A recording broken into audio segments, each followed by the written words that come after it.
So you're on, Mark, when you're ready.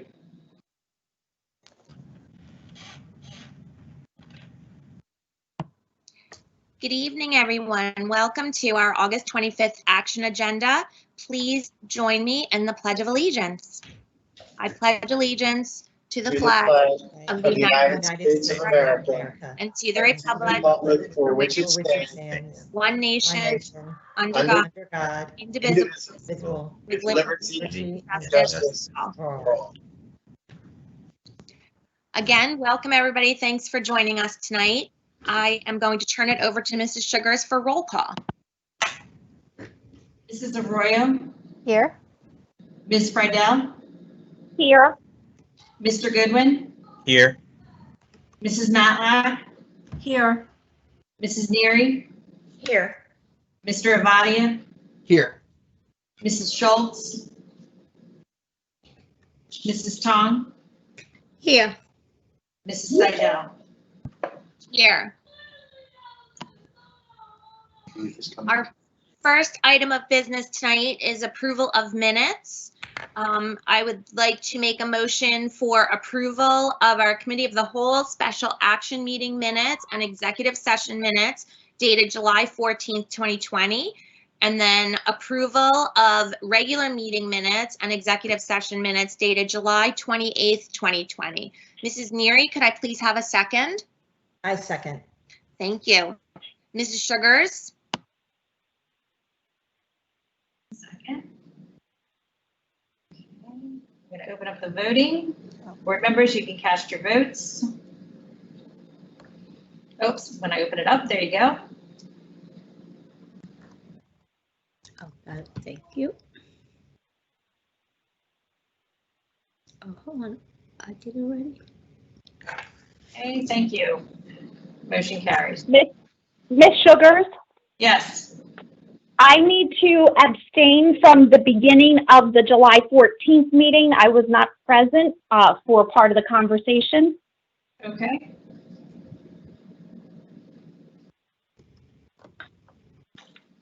Okay, I noted that. Thank you. I think I have to do two. Hold on 1 second. I need to look at the date. I think I was away on July. Oh, I couldn't on July the 11th one. Someone abstained that one. Mrs. Sugar. July 14th or July 28th? I think it's the 14th. Hold on, let me check. 14th.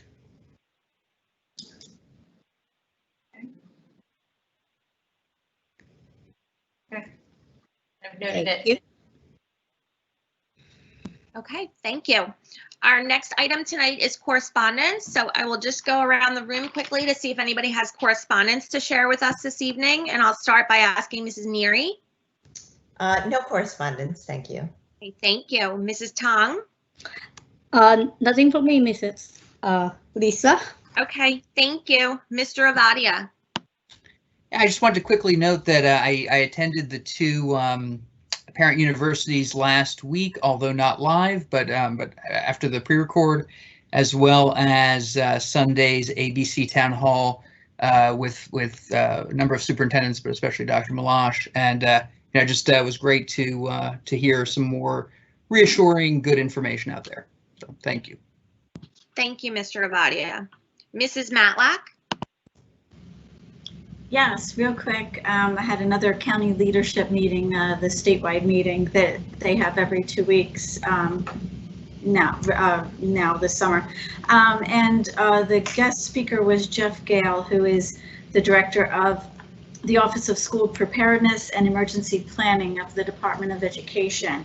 And he was speaking about the safety drill law and the issues that poses, given the social distancing requirements that are in place.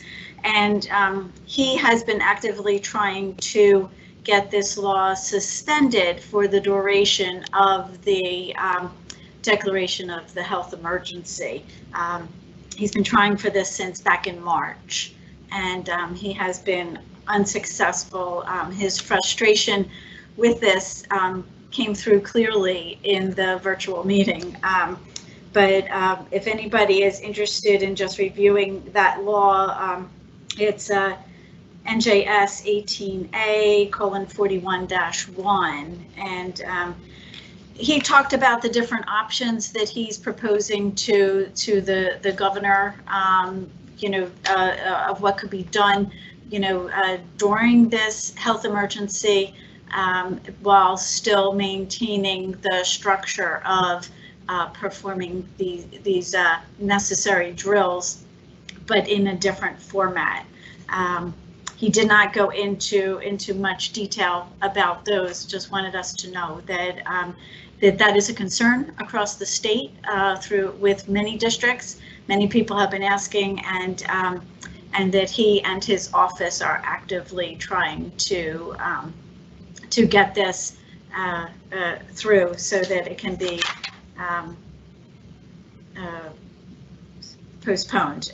He did make a mention that some districts have said that their fire departments have given different orders, and he said that the law supersedes any order from a fire department, and he wanted the districts to be aware of that, and that this a law can only be superseded by an executive order of the governor. So I just wanted to pass that information. The meeting was about an hour, and that was pretty much the whole meeting. So there were, of course, a lot of questions about that. There's a lot of concern across the state about that. That's all I have. Thank you. Thank you, Mrs. Matlock. Mr. Goodwin, any correspondence?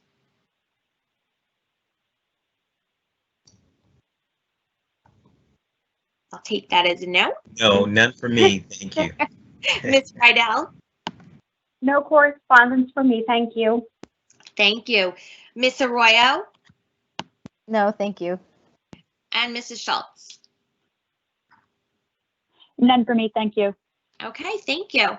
That leads us into our student representatives to the board reports, and I believe, Dr. Malosh, do you have some reports for us this evening?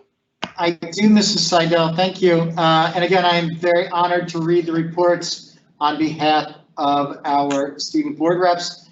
This month, I will start with the reps from High School West. Nathan and Alex submitted this report. General news: as the summer comes to an end, students, their families, and staff are preparing to come back to school again. While the current global situation is currently less than ideal, our We Return to Learn plan has made compromises to allow students back in school on a hybrid system or a full remote system if desired. High school students are looking forward to getting their schedules and are beginning to prepare themselves to come back to school. We hope that everyone had the best summer that they could this year. We look forward to what this year has to offer. In athletic news, summer practices are starting up again for most of our fall sports teams. We've had the delight to have our football, boys and girls soccer, cross country, and field hockey teams begin their summer preseason training. All teams have been utilizing the bountiful space available on campus to socially distance while training. Most of the teams have divided their players into cohorts to reduce contact between players. While we understand that this is not ideal, we are making the best of the situation at hand. Performing arts news, instrumental music. Cherry West's very own marching band has started their summer band camp training for the upcoming football season. They are currently into their second week of rehearsals. They are continuing to utilize the areas in front of the auditorium to practice their music and formations. They're remaining socially distanced from one another while drilling and playing. Theater. This upcoming fall, director Mrs. Carolyn Messias has put out early plans to have the musical run on a digital format. She intends on recording segments of the show with the actors, as well as video editing and sound editing to make a comprehensive show. The idea has been tested by other schools, and we look forward to putting on We Will Rock You. Miscellaneous news, SAT testing. As of now, the College Board has suspended SAT testing at High School West for August. The current September session is still scheduled to happen and is no longer taking new seating as it has been full. We hope that all students who sign up to take the SAT have the opportunity to do so. So thank you, Alex and Nathan. Nice work from High School West. And now from High School East, from Naomi and Aubrey, hosting SAT. As many rising seniors in particular are registered to take the SAT this weekend at other test centers and in the upcoming months, it's important to make sure these tests still go on and our school test center has a plan, even if the school has gone online by October, November. I know the College Board is leaving it up to many of the test centers' discretion, and I hope there's a concerted effort so students don't feel disadvantaged in the college process. COVID-19 in the community. After recent parties in the community have caused an outbreak of COVID-19 in the community, it's extremely important that we emphasize to each student that has been heavily socializing the need to get tested. Going back to in-person school shouldn't fail before it even begins due to irresponsibility of students. We are seeing COVID-19 spread exponentially on college campuses around the country. And although we are a high school, we could experience a similar outbreak if we don't continue to be vigilant with all the students in the school.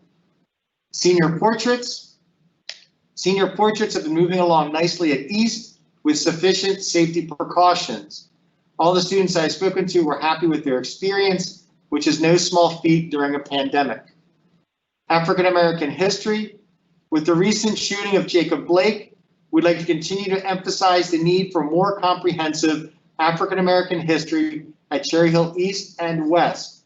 Although it will be difficult to implement with the course requirements already in place, we are seeing the dire cost of ignorance every day.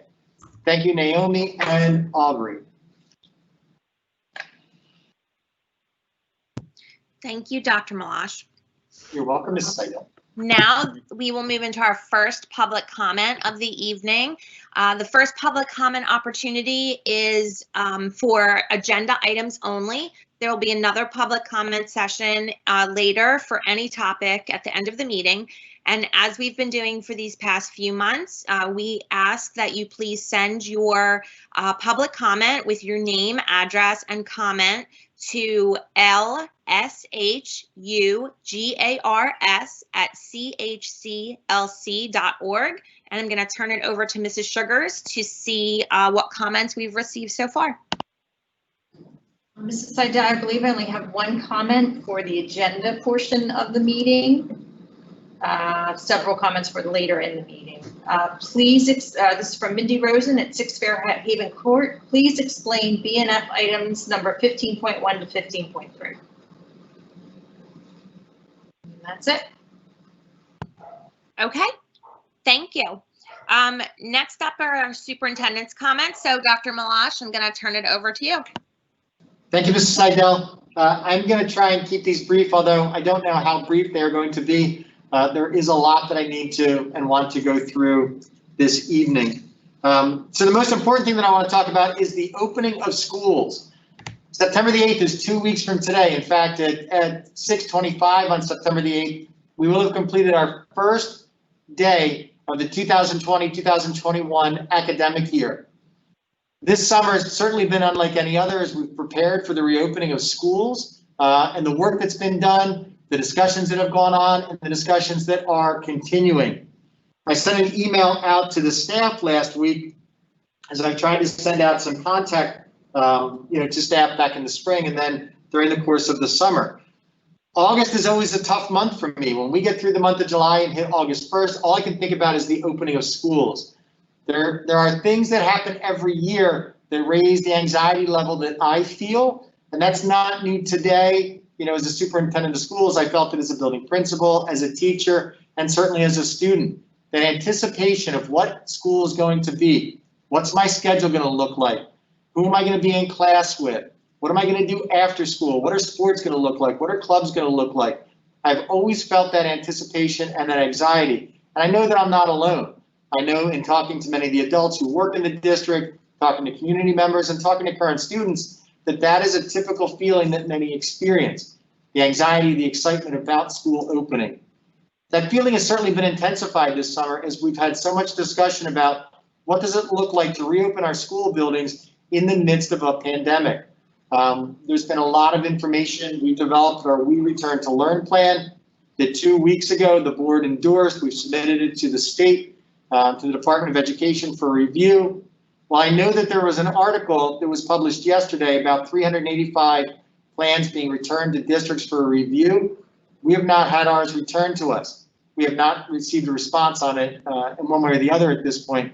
And honestly, my peers that I've spoken to have not received them back either.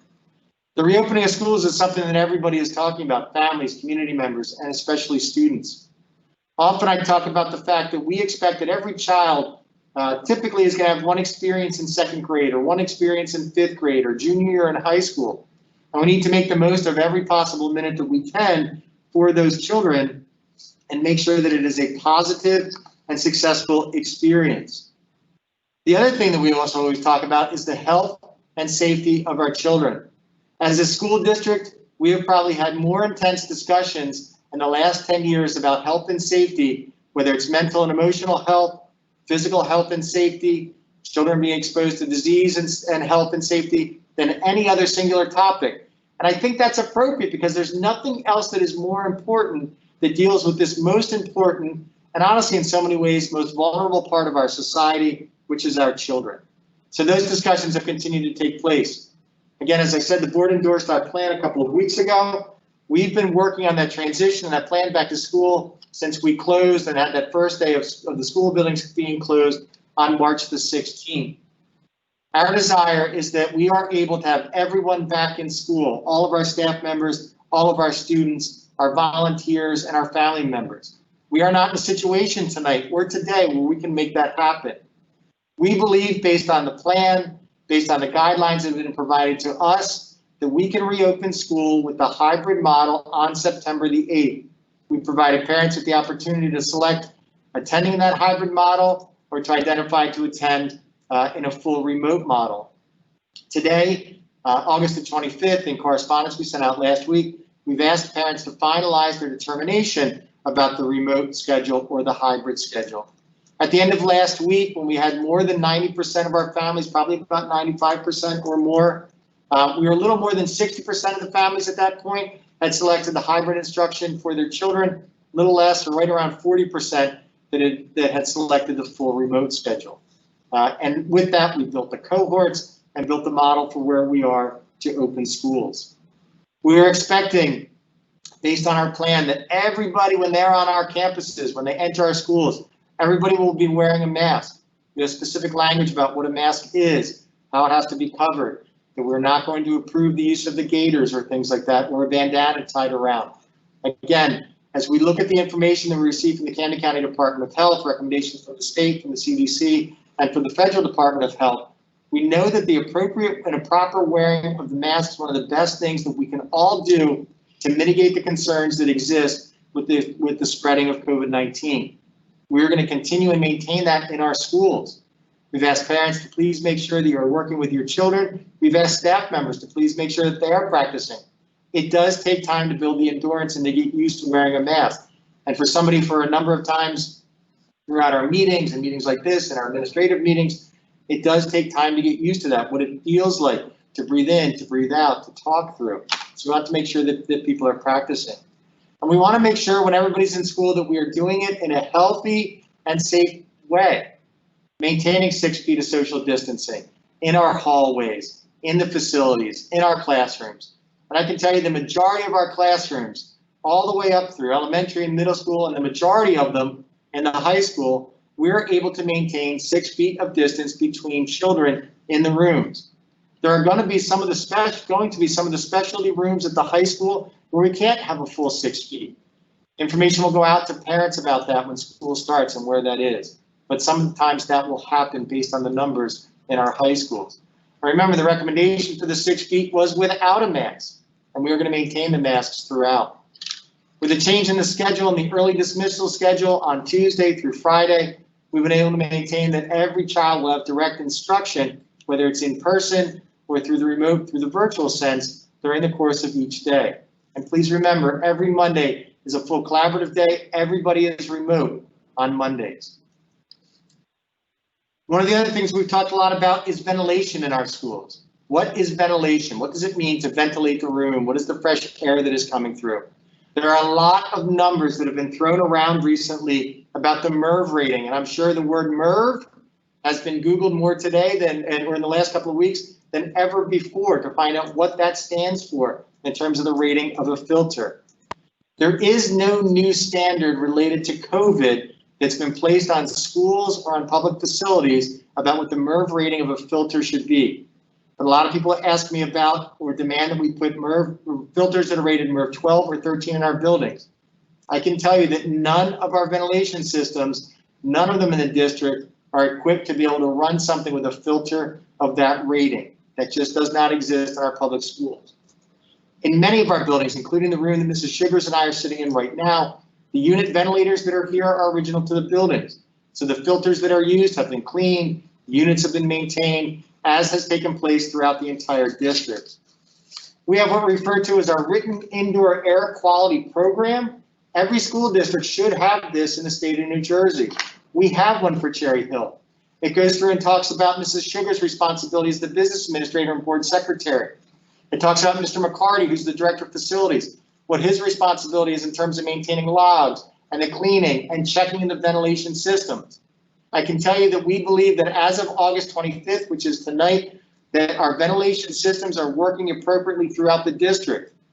That does not mean that we will still not be using open windows and open doors to maintain circulation that goes through the rooms. We'll be doing that as well. Again, the goal is to take advantage of every opportunity that we have for the circulation of the fresh air that is in classrooms and in the buildings. Our plan is built on the state standards and expectations for the state. It's based on standards that come out. These 4 pages from the Department of Labor. Here in New Jersey from NJAC 12:100-13.1, and it talks about the indoor air quality standards that we have to follow. That's something that we go through and that we do follow. It was one of the advantages of the dedicated men and women who work as custodians, work on our buildings and grounds and maintenance staff, of the work that these folks have done from March 16th when we closed our buildings. Most of those folks continued working throughout this time, and they are still working to make sure that it is clean, that is still taking place. I want to remind folks that we have received additional funds and how we are spending those additional funds in terms of the CARES monies. We received $741,766 in CARES funding to be able to spend in the district. Of that money, $241,766 has been money that we have spent on additional PPE, personal protection equipment. We've purchased medical grade masks, additional children's masks, sneeze guards, barrier gowns, shoe coverings, tissues, disinfecting wipes, medical grade gowns, face shields, and alcohol wipes.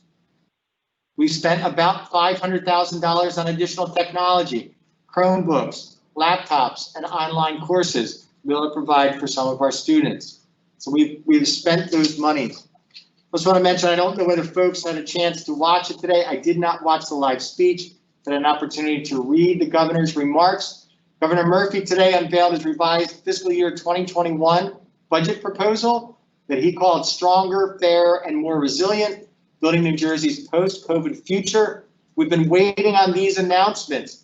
As everybody is aware, the state of New Jersey postponed the end of their fiscal year until the end of September, which means the next fiscal year 2021, will run from October 1st through June the 30th. A couple of the highlights, and I encourage people to go on and take a look at this or to watch the speech. That the revised budget does not cut K-12 aid. So we know we already received a $2.4 million reduction in our aid. That occurred already. But the governor's proposed budget does not have any additional K-12 cuts in aid, which is a tremendous plus. So we will look and continue to follow along during the course of the next month to see what the final budget is that's introduced in the legislature, ultimately is adopted and then signed into law by the governor. But that's positive news that came through.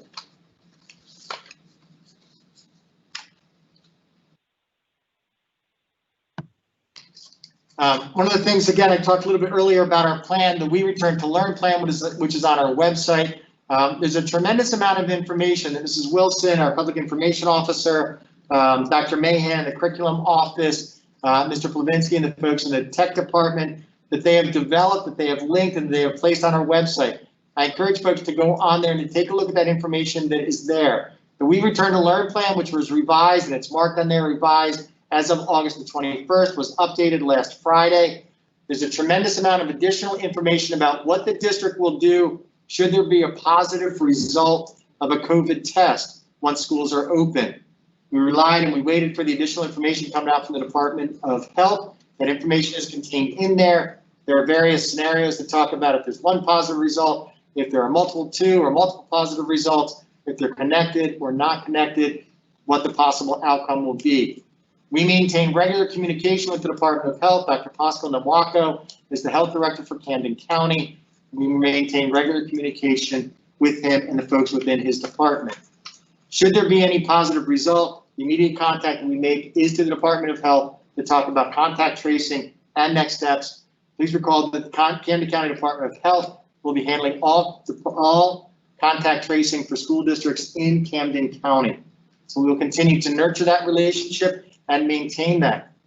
We'll continue to talk about it, continue to talk about people wearing masks, appropriate hand hygiene, appropriate behavior in schools. There's a social contract that exists for the success of society. We built our schools, our school and public school systems work on this. We expect that social contract to be followed, right? That families take care of their children, that as a society we take care of one another. And especially in a situation like this, that people are washing their hands, that they're wearing masks. And if people are not feeling well, that they are staying home, staff members and children. If people are not feeling well, they're staying home.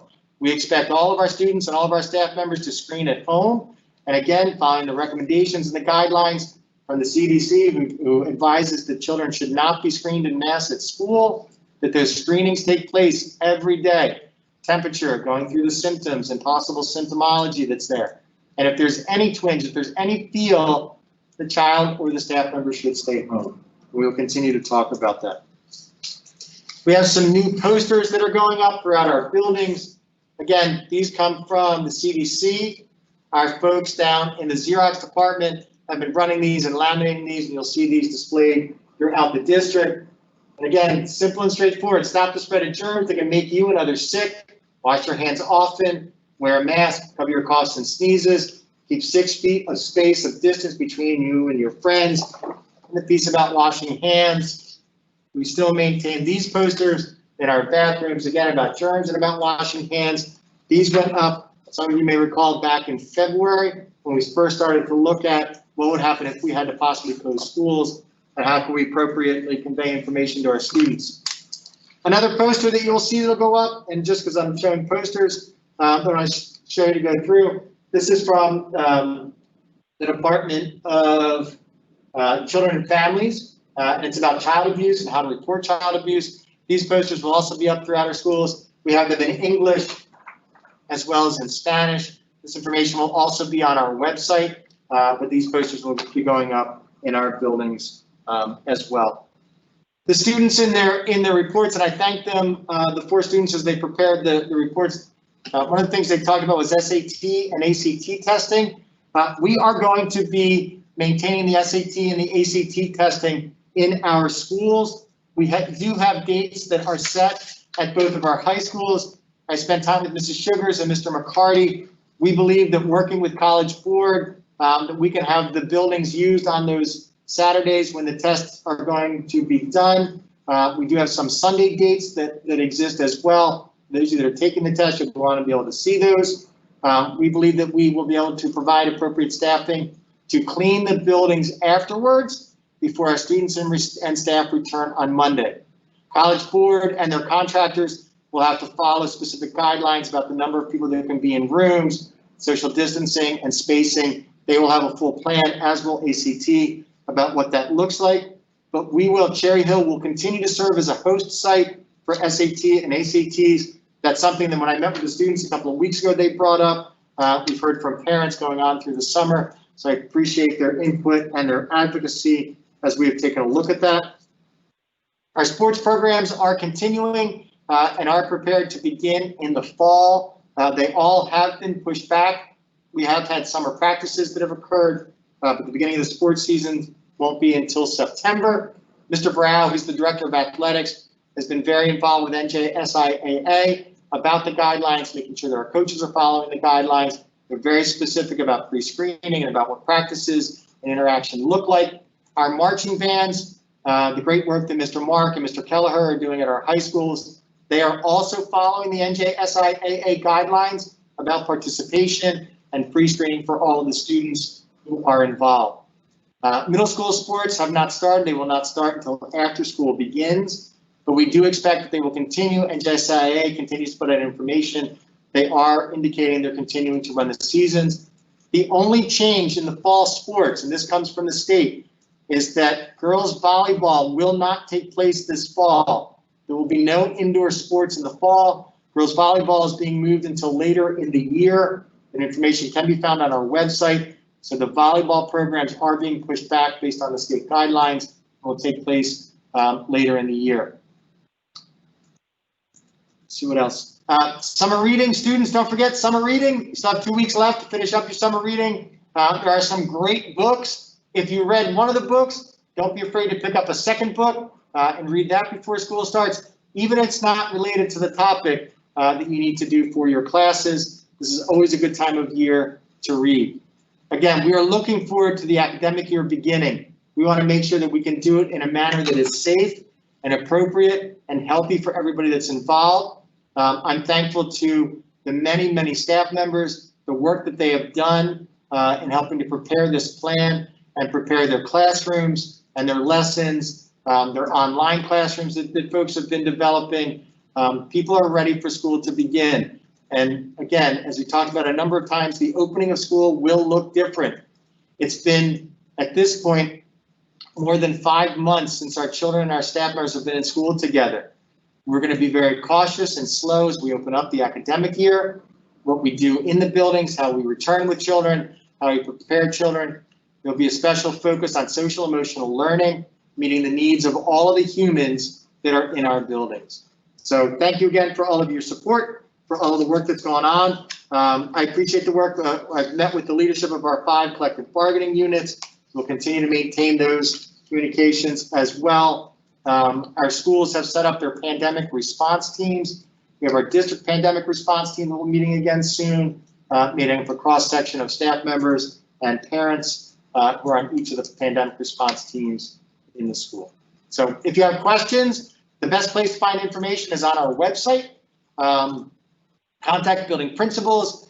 Additional information will continue to flow out over these next 2 weeks about schedules, about bus assignments, our electronic online completion of forms, I believe will be is opening, I think this afternoon, this evening. So please make sure that you are filling out the forms and you get your students information, children's information. And that's all that I have. So thank you. Stay healthy. Wash your hands. Thank you, Dr. Mlosh. That was a lot of information. Yes. That's it. So with that, we're going to move into our curriculum and instruction agenda. The superintendent recommends, and I move the following. Item number 1, approval of memorandum of understanding for the 2020-2021 school year. Number 2, approval of out-of-district student placement for the 2020-2021 school year. Number 3, approval of service agreement for the 2020-2021 school year. Number 4, approval of service contract with the New Jersey Commission for the Blind and Visually Impaired 2020-2021. And item 5, approval of professional service agreement for the 2020-2021 school year. Mrs. Matlack, can I have a second? Yes, I second that. Thank you. And with that, I will go around and ask if anybody has any questions, and I'll start with you, Mrs. Matlack. Any questions or comments? No questions or comments, thank you. Okay, thank you. Mr. Goodwin? No, thank you. Okay. Ms. Schultz? No questions, thank you. Mrs. Arroyo? No, thank you. Okay, thank you. Ms. Friedel? No questions, thank you. Mrs. Neary? None, thank you. Okay. Mrs. Tong? Nope, nothing for me. Thank you. Thank you. And Mr. Avadia? None, thank you. Okay, so with that, I'll turn it over to Mrs. Sugars. I will open up the online voting so you can cast your votes.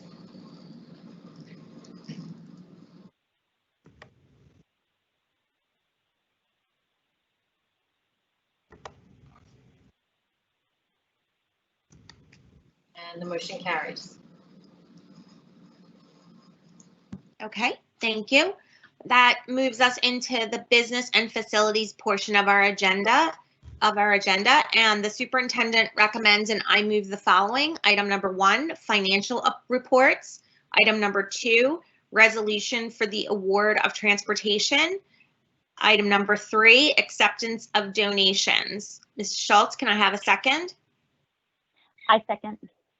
Thank you. And now we'll go around for some questions, starting with Mrs. Schultz. I don't have any questions. Thank you, Lisa. Okay. Mrs. Arroyo?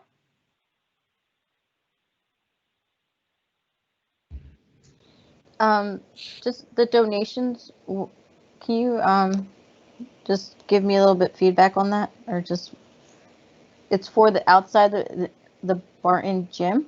Am I reading that right? Yes, so it's outside the DeBart gym. The Art DiBartolomeo Gymnasium is the large gymnasium at High School East.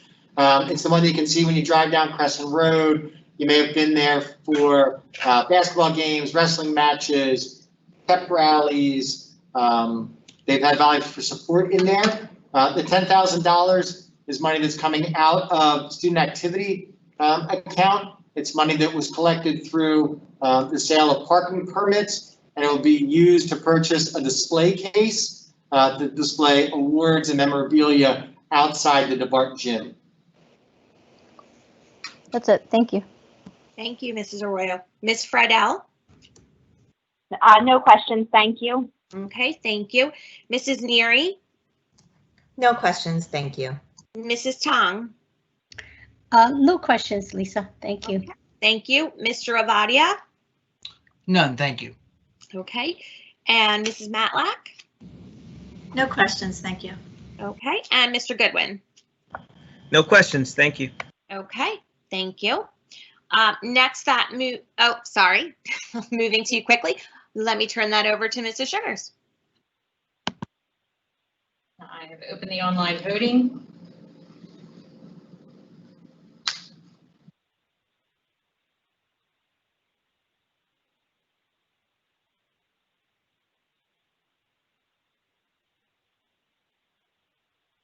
And the motion carries. Okay. Next up is our HR agenda. The superintendent recommends and I move the following. Item 1, termination of employment certificated. Item 2, termination of employment non-certificated. Number 3, appointments certificated. Number 4, appointments non-certificated. Number 5, contract renewals SAC program. Item 6, leaves of absence certificated. Number 7, leaves of absence non-certificated. Number 8, assignment salary change certificated. Number 9, assignment salary change non-certificated. Number 10, other compensation certificated. Number 11, other compensation non-certificated. And item 12, other motions. Mrs. Tong, could I have a second, please? Yes, I second it. Okay, thank you. Mr. Avadia, any questions? None, thank you. Okay, Mrs. Matlack. No questions, thank you. Okay, Mr. Goodwin. No questions, thank you. Mrs. Schultz. No questions. Thank you. Okay, Mrs. Arroyo. No, thank you. Ms. Friedel. No questions, but can I just wish to longtime employees much success in their next venture? Absolutely. So Mrs. Beams and Dr. Chapman, I see are retiring, and I know they've both been with the district for many years. I wish them well. Thank you, Ms. Friedel. I would echo those sentiments myself. Thank you. Mrs. Neary? No questions, thank you. Okay. With that, I'll turn it over to Mrs. Sugars. The online voting is open. Cast your votes.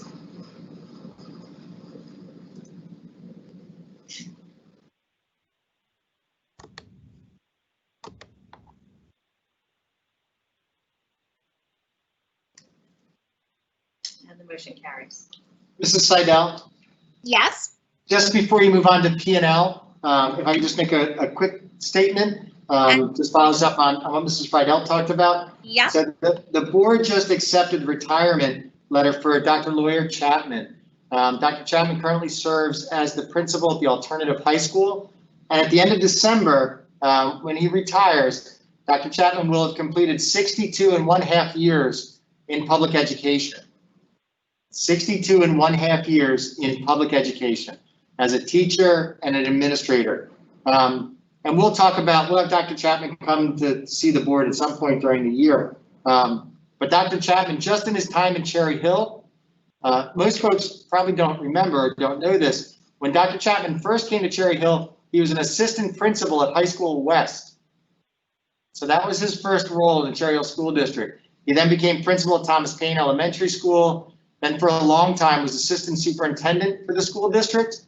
He then went over to fill a short-term need and ended up requesting and stayed for multiple years as the principal of High School East.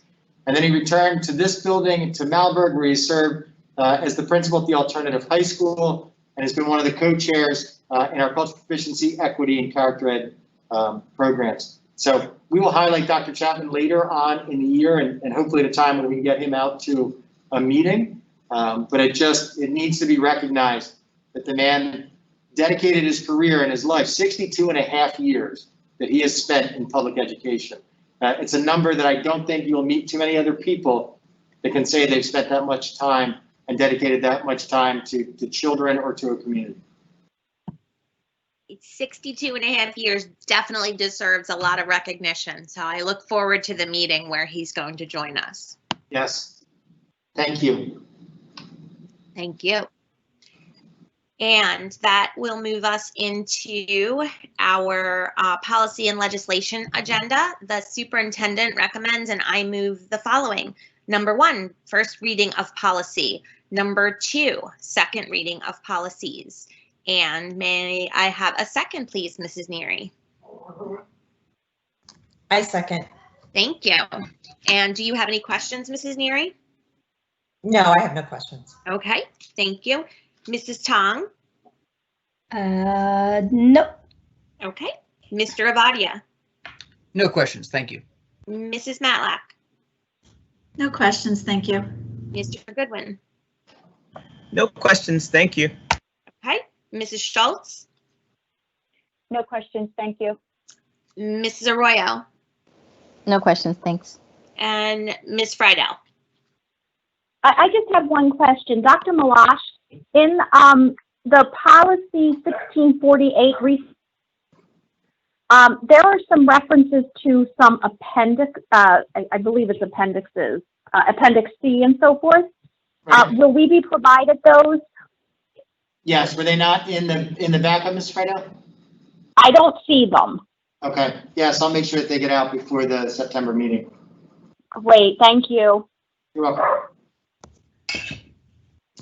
Okay, thank you. And with that, Mrs. Sugars? Okay, the voting is open.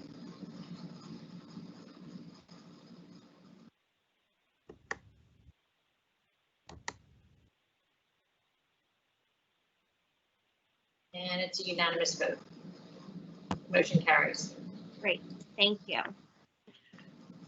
We do not have any items to vote on tonight in strategic planning. However, we do have a few items for discussion. So with that, I'm going to kick it over to Dr. Malash to sort of kickstart the conversation for us. Thank you, Ms. Seidel. So there's 2 items that we need to talk about tonight, as a board and administration. One is structure of meetings as we move forward. And there's been some questions about whether or not we can or should move to committee of the whole meetings each month rather than having individual committee meetings. And then the other piece is about district goals and the district goals process. So if we can, I guess, just start talking about with committees. So just so everybody's aware, and if there are folks that are watching, the way that we currently operate is that there are subcommittees of the board with fewer than a quorum of the members, which means less than 5, who meet to talk about each of the different areas that we have on our board agenda. There's a curriculum instruction subcommittee, there's a business facility subcommittee, human resources and negotiations committee, a policy and legislation committee, and a strategic planning committee. And those committees meet usually monthly prior to the work session. Information is discussed at the committees, and then the committee chair reports out at the work session, reports to the full board about what was discussed. There can be discussions in work session, and ultimately out of that, action items would come through. At times, we utilize what we refer to as a committee of the whole structure because we do, rather than having individual committee meetings in a month, we would do our work session, which is on the second Tuesday, typically of a month, and use that as committee of the whole, where the full board would talk about each one of the different, each of those 5 areas in discussion prior to a special action agenda that takes place. So like I say, I know it's gone, people have made requests. We really can't, it's something that has to be discussed publicly for the board to say what that looks like. And I'm just looking for direction as we go into September. We currently have committee meetings that we've advertised and scheduled through December, as well as our board. We can certainly change what those schedules are, but I'm just looking for discussion from the board, or I don't know whether Mr. Green wants to weigh in, just about what direction the board wants to take. So I can kick it off unless Mr. Green wants to say something. Well, I'll let you kick it off and then I can chime in, I guess. How's that sound? Terrific. So as Dr. Malash mentioned, there have been a few requests or discussions around potentially moving to a committee of the whole structure instead of the individual committee structure.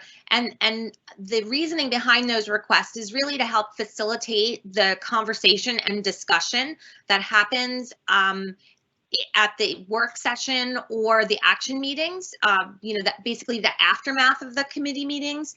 And so I should say that I was and am in favor of moving to that structure. I do think that there is value in the whole board being able to have these discussions. As you all know, maybe the public doesn't know, the board is unable to meet as a full board unless it's in public. So, when we're not at a meeting, we're not having these full board discussions. So I was in support of that and am in support of that.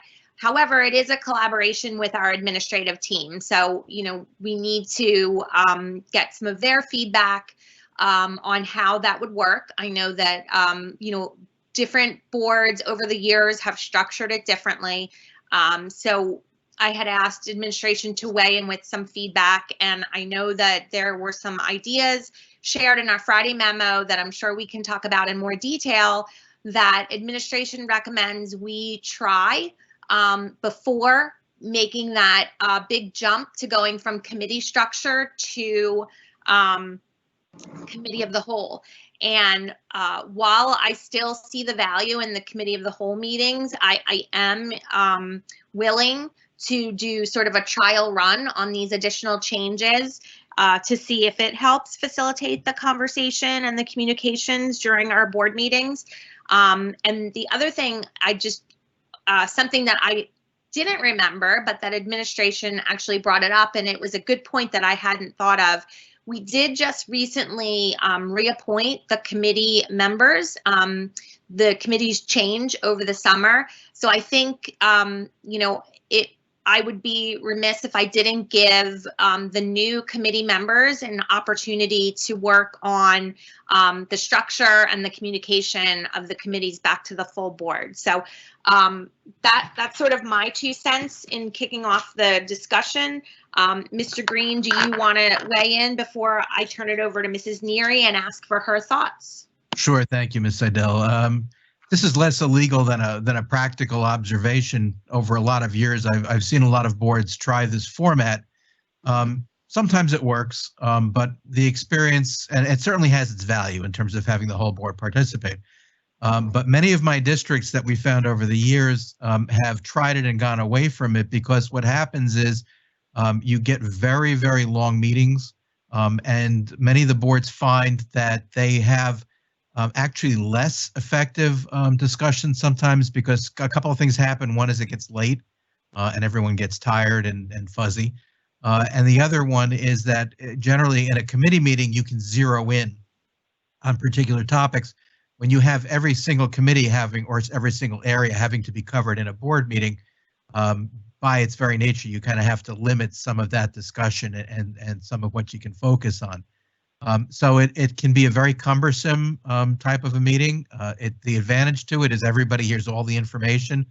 Disadvantage is you may not hear all the information that there is to be heard and discussed, because you're kind of limited in terms of what can be presented and what can be discussed, just mainly by the time factor, if nothing else. As well as, frankly, when you have 9 people together discussing something, obviously there's a lot more voices to be talking, which is both a positive and also a potential problem, because again, it's a time factor in terms of how much of that discussion goes on. So it's certainly something one can try. All I can tell you from my own experience is that I have a number of boards that have tried it.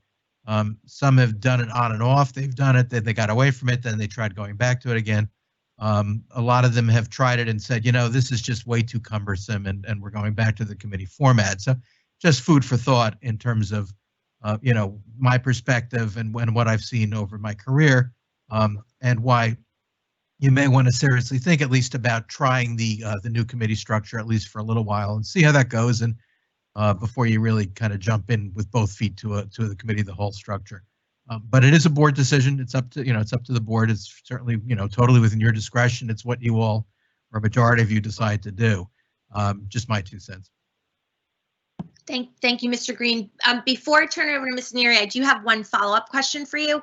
In your experience, have you worked with any boards that have done it in an alternating method? By that I mean, month 1 is a committee structure, month 2 is committee of the whole, then month 3 is committee structure. Basically every other month is a committee of the whole versus individual committee meetings. I don't recall any of my boards doing that. What I have seen is they have kept some committees. So what they've done is they'll have a committee of the whole, but they may break out like B&F, like buildings and facilities, or buildings and grounds, or finance. They may break out a particular component, so they still have some committee meetings, and yet they still also do a committee of the whole, so that takes some of the burden off of the committee of the whole meeting, so that you're not necessarily dealing with an entire litany of agendas. I don't recall seeing anybody who's done an alternating structure. That maybe there are districts out there that do it. I think that might get kind of confusing. Yeah. Which month is it? Yeah. Right. Okay. Thank you. Mrs. Neary, I'll turn it over to you. Okay, thank you. So keeping that in mind and kind of weighing the pros and cons, and at least what I've seen or felt now, going beyond into my 2nd year and then some doing it, I do agree it will make the committee of the whole meeting and the committee meetings lengthy. I don't think we've necessarily seen a short duration in meetings based on what we're doing right now. So for me, my thought process around it is have the lengthy discussions there without the pressure of action agendas having to take place at the same time, or items still up for discussion being actioned in the same night. Take some of that off where it's just discussion and review of the items, to then we get to the next meeting and hopefully it's just clarification on those items or any, takeaways from the committee meeting so that we're just reviewing it and not having another 5-hour meeting and items to vote on and so forth. And then the amazing thing would be if we eventually got to a consent agenda because we've gotten efficient at what we're doing and conversing on. Because right now it is incumbent upon all the board members, and they should be doing this and reading the backup, and you're getting the readouts, and committee members do a great job, the chairs reading out, but that's all the other members have when they're voting and we're talking about these really big topics and these big conversations that are going to take place, especially with items from strategic planning and so forth. So to me, I don't know that we're saving time in what we're doing right now. I find we're having long meetings anyway, but perhaps we can make it one longer meeting and our action, our action meetings go faster. And let's try to efficiently, drive that strictly for the clarification from the other meeting, which was discussion only. So to me, I that's the benefit, and I see the pro of going to a committee of the whole for now. I mean, it's not a marriage. At some point, if we don't like it, as Paul said, boards go back, and that's okay. But I don't think what we're doing now is very effective, and I'm not sure that I see significant change to that moving forward. And I think it's just going to make it more collaborative. Thank you, Mrs. Neary. Mrs. Tong? I definitely agree with Lori because there's a lot of information and I don't see that unless we get a community as a whole, that will save, in the long run, I think it will save a little time and probably confusion as well. Okay, thank you, Mrs. Tong. Mr. Ovadia? Yes, thank you. I want to just thread in a couple comments here, but I guess I'm looking for from a legal perspective, Paul. So we do an action, or we do a work session, we do an action. We don't, to my mind, do a consent agenda, but I'm not sure if we're locked into this structure. As we think about the timing, I guess I just want you to weigh in, like, is there time to be saved somewhere? Because, I mean, to Mrs. Neary's point, we're looking at 4, 6, and 8-hour meetings are the last 3 public ones. I'm probably including executive session, but I mean, we're all there, so it's one of those, like, they have been very long meetings.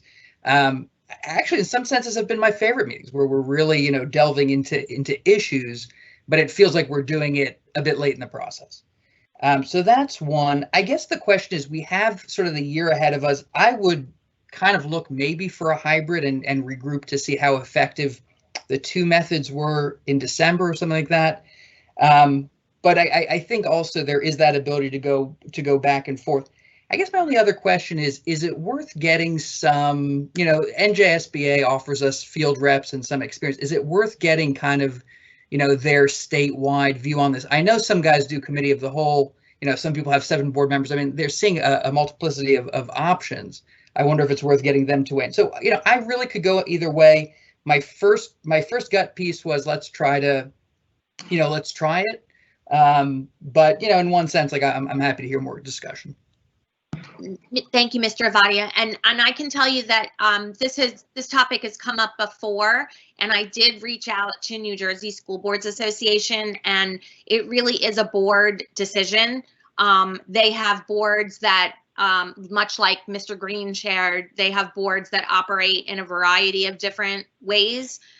So there wasn't much in the way of, this is better than that. It really is a board decision.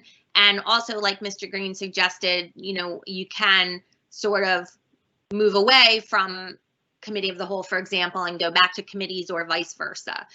So, you aren't married to it, as Mrs. Neary pointed out. So just wanted you to know that I had reached out to School Boards Association in the past for advice on that topic.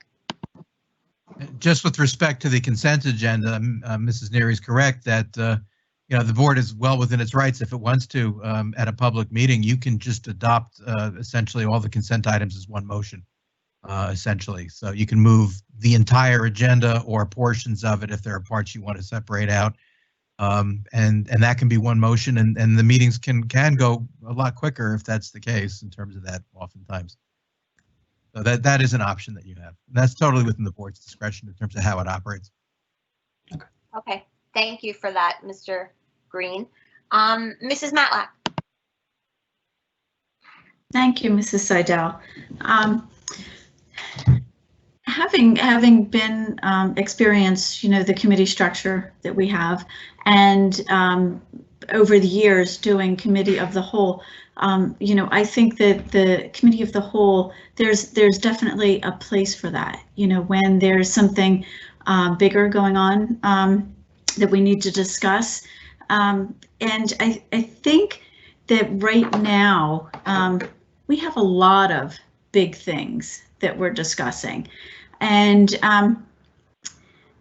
this is by no means usual for the discussions we've been having this summer are not anywhere usual for what we as a board would be discussing in the summer before school starts.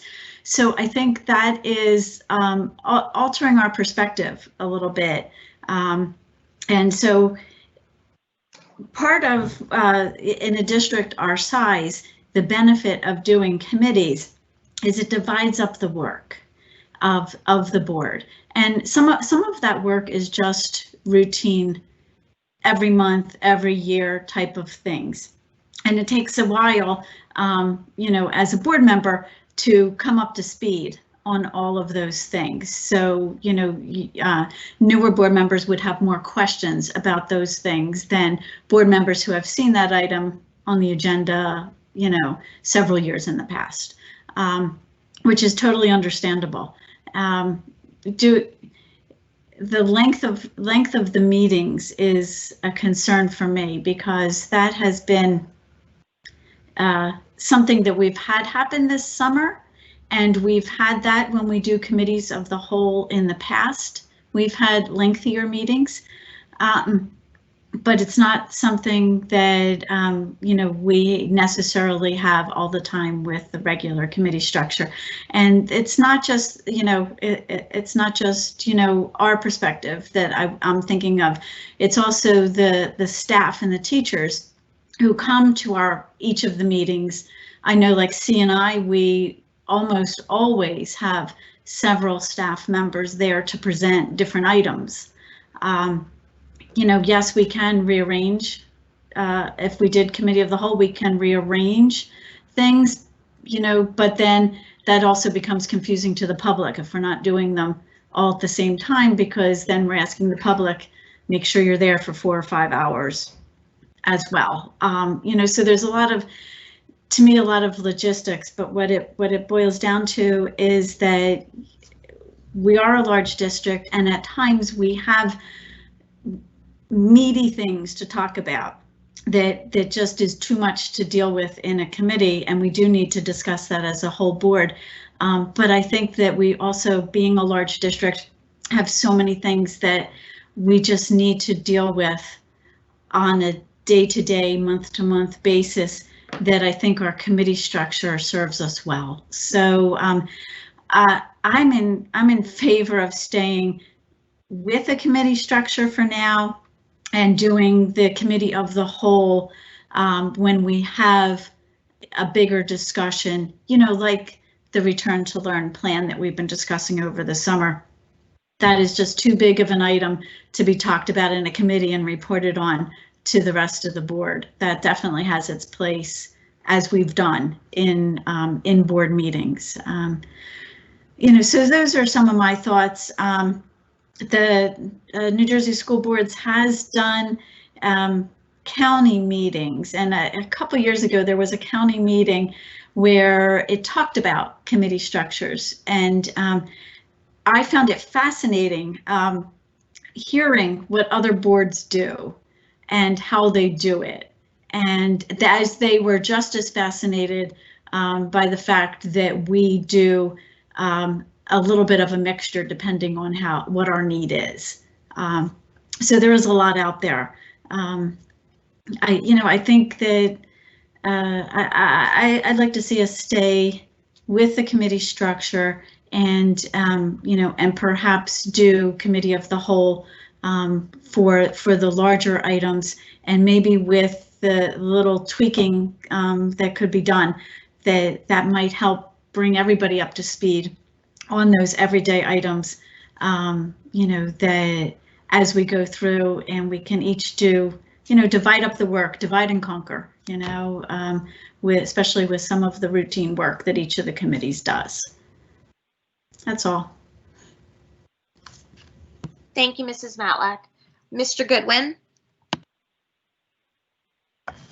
I have to say I really do appreciate all the comments so far. For me, as far as committee of a whole versus the committee structure, similar to what Mrs. Matlack has said, I've seen it over the years. I've seen us go both ways. I know the last few meetings were really committee of a whole meetings were pretty grueling. I know we started at 5 o'clock and didn't end until 1 o'clock in the morning. And I know those are, I'm hoping those would be rare things, but especially in this online format where, basically every single person talks every single time. And it's nothing wrong with that, but that's, whereas if we're in a room together, a person could, raise a hand or volunteer when they have comments. But the way this is set up, it's almost like in order to make sure people can provide feedback, you have to go around like you're doing now. And I know that definitely increases the time. So my thought is that for the big items, like if there's some big things in strategic planning or big things in a BNF, from a BNF standpoint, maybe we can carve those out when that's necessary and bring that to the whole committee, like do a committee of the whole, similar how we did a couple weeks ago with the BNF items. So that way we can, and honestly, I guess selfishly, I really like the time to dive in when it's not a whole the whole board. You have a time to dive in on those, like those topics of whatever committee you're on, and get more of the details, and you're not extending the meeting like within an hour or hour and a half. You can get a lot of good meat from whatever committee you're in, whereas that would not necessarily be possible if we do all our committees every month all together, and it just doesn't seem like you can go as deep. Now, I definitely think the idea of someone capturing the notes in addition to whoever the committee chairperson is, if there's other people capturing those notes and making sure that all the items covered are captured, so that we can communicate out to all the other board members, I think that's important.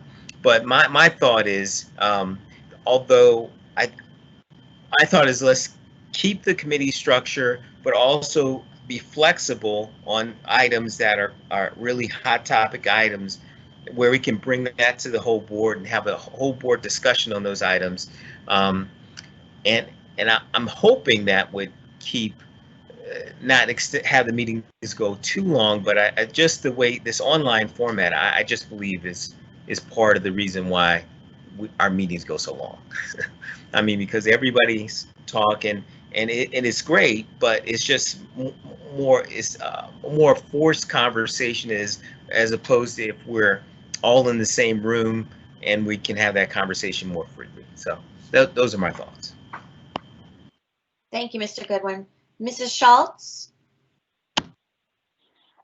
Hi, Lisa. So I definitely see the value in the committee of the whole, just having all the board members together to discuss some of the items. I think the only thing I have reservation about is just meeting fatigue with the length that I can see the meetings going. I really struggle with thinking how productive we're going to be trying to tackle all of the items as we're having these meetings that are going to extend 10, 11, 12 o'clock. So I think just trying to strike that balance between being effective together as a board, which I think is important. And then trying to kind of like, I'm just not sure what that is. I tend to think maybe what Eric was suggesting is, you know, is there a way for us to look at like the upcoming topics and then maybe say, these are topics we should meet as a committee of the whole, and then other topics can still be determined, you know, as committee agendas, just so we're not having, you know, meetings that are being extended quite late. I also think it's just, again, for me, it's again, I agree with Eric, it's the format and then just the meeting fatigue. And I'm trying to kind of figure out how productive we could be, but I do also agree with what Ms. Neary said as well. You know, I think there's a lot of value in us meeting together. I just, you know, if there's a way we could strike that balance between when we need to meet as a committee of the whole and what are those, you know, those big topics for us to sit and talk about that we should be meeting as a whole, and which ones we think we feel comfortable with letting the board actually do the work in committees. So those are kind of my thoughts. Thank you, Mrs. Schultz. Mrs. Arroyo? So I like hearing everybody's perspective. Everybody brings a lot of knowledge to the table, and it's really good to, you know, just soak that all in. What Ruth just said right now makes sense, but I would like to see, like, how would you identify those items that would be part of the bigger discussion? How would we do that? And then does that make us then go back and reflect upon previous agendas and topics and saying, okay, these types of things we're going to do as a committee of the whole. So that way we're not like doing that every week or revising that every week. But if we do, then we need to take time, like set, like we all know, like these are like a list of things that we will always discuss as a committee of the whole. And maybe with new board member orientation, try to kind of give them the updates. Like normally every year you'll see these types of things on agenda, you know, just be mindful, like these are things and this is what they mean. You can see past history of them being on the agenda items on these meetings, you know, so those are reoccurring items. Like that could save a lot of time and support new board members. I think with online structure, like Eric was saying, that is overall everyone's in that same boat right now, and we could just use the features our online system gives us, right? So if you don't have anything to say, don't raise your little hand on the thing, and if you do, raise your hand, right? So that'll cut off a couple minutes. Don't feel obligated to say something if you just want to, because it goes around to you. But I honestly like hearing from everybody because I think it just people are being more thoughtful on the conversation and intentional. So, you know, if you're going to go, because I see with the benefit with what Ruth was saying. So if we do that, then we need to structure that and organize it so it's going to work for everybody. Thank you, Mrs. Arroyo. And Ms. Friedel? Well, I see everything that everybody has said. I can nod my head to point pieces of it. I think that, you know, communication is really the issue, and with whichever way we go, how do we ensure that we are communicating effectively and efficiently with each other to make sure that everybody has that information that's necessary? So, you know, several things have come up. We've talked about, you know, certain topics being committee of the whole, and that makes sense. Mr. Goodwin, you mentioned how much in-depth conversations happen at the committee, and I think that's what's missing when you're not on that committee. So the report out comes and you get a 5-minute, you know, maybe 5-minute report of pieces, but not that in-depth piece where you're, as a committee member, probably more comfortable than maybe people who weren't. So Paul, my question is it legally acceptable if the meetings were potentially live streamed, so they were committee meetings, and board members could view as a public, so not being part of the meeting, the committee, but would be able, if they were interested in the topic, to be able to hear it. Yes, I mean, that certainly is an option. Legally, the one you wouldn't do that for is HR, probably. Anything where there's a Right. closed session topic, but, Right. you know, and there are other committee meetings might have closed portions as well, but generally, yes, that is something the board could choose to do. So, Ms. Friedel, that was a very interesting idea. Yeah, so Mr. Green, this is sort of for you as well. It's, to me, I feel that maybe it is, well, we've got committee meetings coming up, you know, right around the corner. So to me, I feel like, you know, I don't want to rush and make this change just to, you know, beat the calendar. So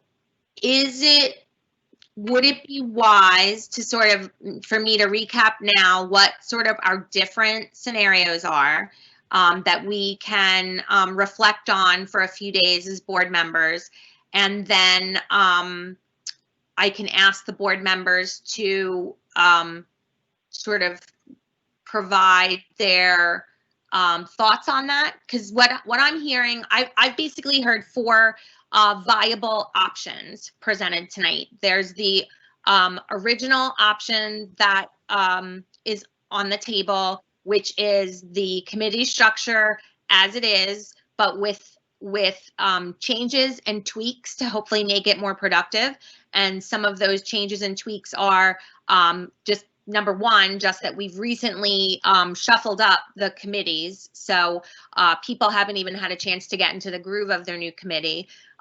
We can go back to having committee meetings on 2 nights during the week instead of just 1, therefore opening up more time for each committee and not having to, you know, limit ourselves to a 1-hour meeting. And then there is additional things that we could do in terms of the minutes, and collaboration on the agenda with administration. So that's option 1. Option 2 is move to a committee of the whole. Option 3, if I'm hearing what the board members are saying, would be some items would be deemed more appropriate for committee of the whole. And as a board, we'd have to come up with sort of the definition of how those topics become committee of the whole topics.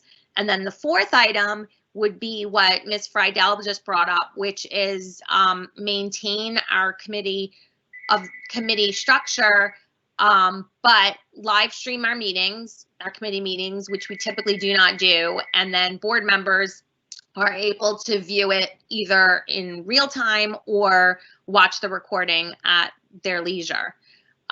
So those are the 4 options that I see. Do we have to come to some consensus tonight, or does everybody have time to sort of think about this a little bit more? I know for me, I hadn't really thought about Ms. Friedel's suggestion. So that one is a new one for me to sort of think about. So I'm just looking for some guidance on the best way to move forward with getting a board consensus on this item. For Lisa? Yes. For me, I would rather, if we have the ability to think about it for a couple of days, and really kind of take in everything that was just shared and really reflect for a few minutes, as opposed to coming to a decision right now unless we have to. No, you don't have to. I mean, I think that's wise. I think, you know, there's a lot expressed this evening, and it pays to mull it over. And I mean, you don't have to actually have board action to do this. This is something board can agree on administratively to set it up this way. So Okay. I think certainly it's wise to take some time and mull it over. Okay. All right. Does everybody? Thanks, Lisa.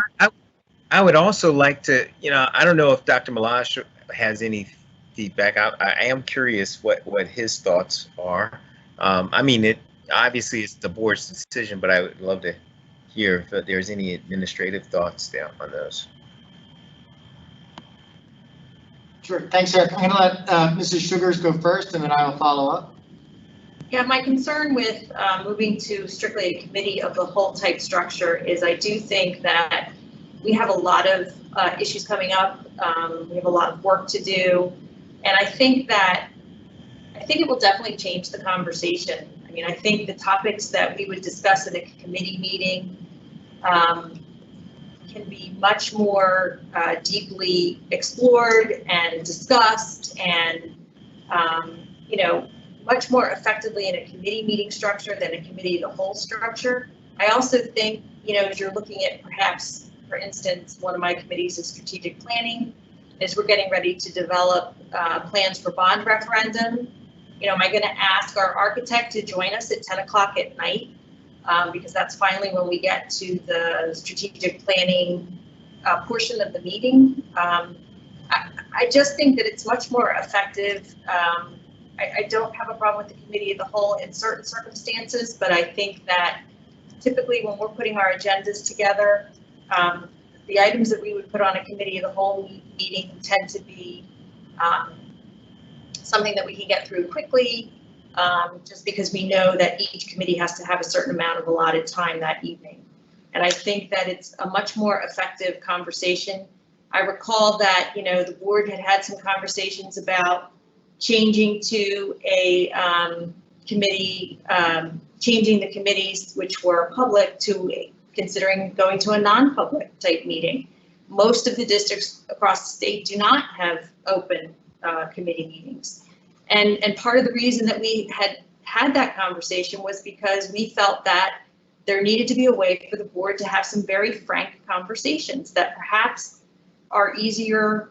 It's easier to ask questions and kind of delve into the details when it's just the board members having conversation amongst themselves.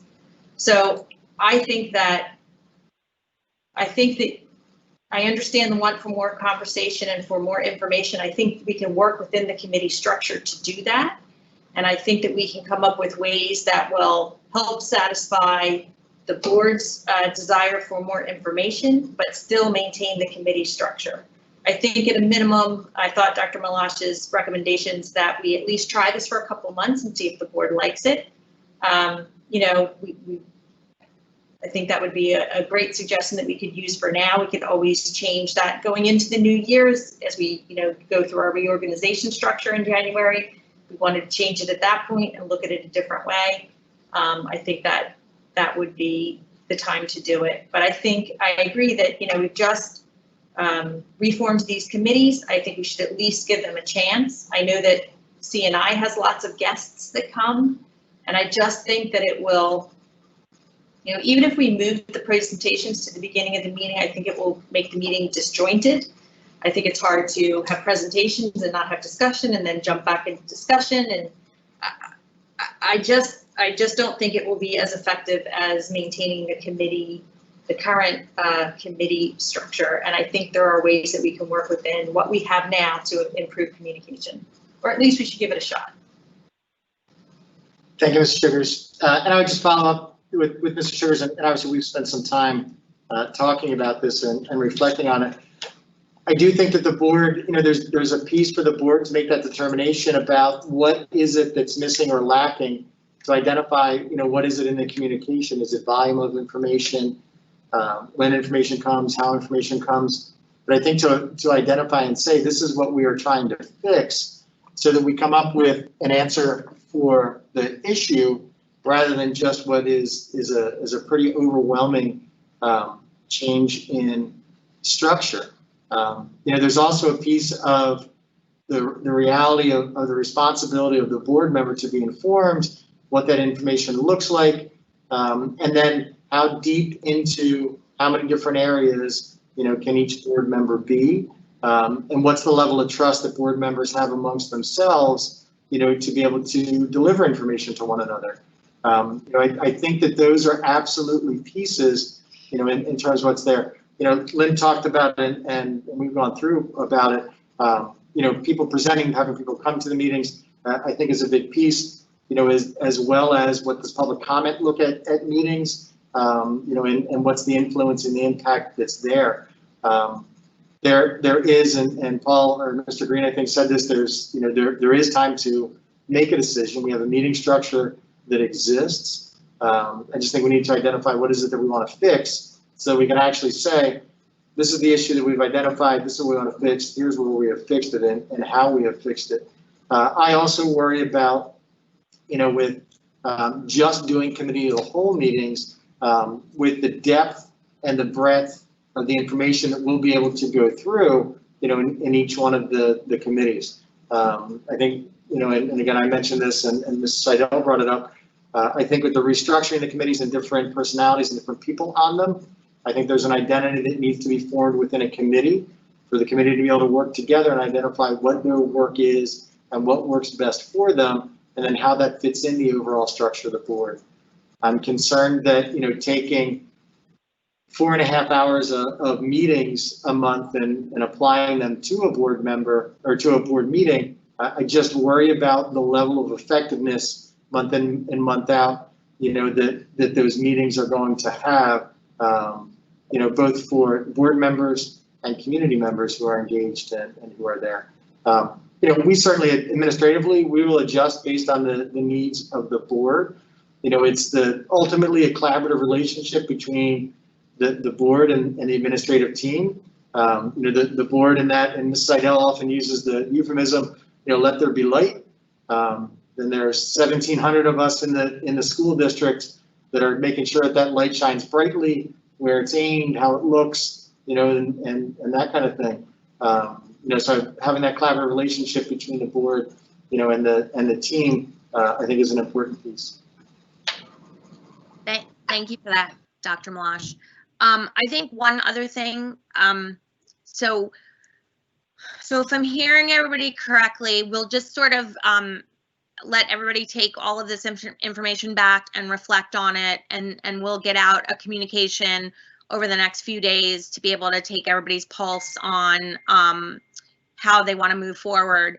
But one other thing I just want to bring up is that, and what could definitely help us improving communication across the board, is if we complete our board self-evaluation. Much like we did with the superintendent evaluation a few weeks back, there's also an opportunity through New Jersey School Board Association to complete a board self-evaluation.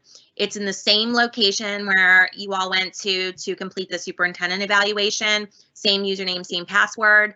I'd like for all of us to complete that by, I'm going to say by September 15th. It will work the same way as the superintendent evaluation did. The responses can be will be recorded, and we can pull down reports and review them as a whole. But I think, just like the goal of any evaluation is to hold someone accountable for their performance, this is an opportunity for us to hold ourselves accountable for our performance as well. So I do think that this is a tool that is worth us doing. I don't think we've always done it as a board in the past. We also will get CUSAC points for it, correct, Mrs. Sugars, in completing it. So there's definitely another benefit for completing it. So I'd like to ask everybody to be on the lookout for an email. It'll have a snippet of where to find it on New Jersey School Board Association's website. So. Will you be sending that, Lisa? Yes, I will send that. Okay, thank you. Thank you. Okay. So thank you, everybody, for that discussion. I appreciate it. It was a great discussion. There were some great ideas. Ben had a question. Who did? Ben, he was raising his hand, sorry. Sorry, Ben. I can't see anybody's hands being raised for some reason this evening. Sorry. Go ahead, Ben. And maybe it's not the right time, but I just wanted to thread, and it seems tangentially at least related. We talked about revisiting the in-person pieces, and I think there's a tangent on that about revisiting the virtual policy. But I will say the next time we're supposed to be together, we're supposed to have kids in school. And I think the effect of being totally virtual looks and feels different. So I don't know if we're talking about that on September 8th or if tonight's the correct place, but I know we were going to revisit in September. I don't know if this being the last meeting of August, today's the day or not. I sort of yield, but I just wanted to bring that up. So it's a good question, Mr. Abadi. The next board meeting is scheduled for Tuesday, September the 15th. Right now, committee meetings are scheduled for Tuesday, September the 8th. When we discussed in July, I believe the board at that point had identified the goal date as September 15th to be back in person. We do have 2 meetings in September, the 15th and the 29th. But I do think that's an important piece for the board to revisit that discussion. Yeah, that's a great point. I mean, is it just going to be the board, or and where the potentially the board would meet in person, but it would still be streamed for the public? Is the thought?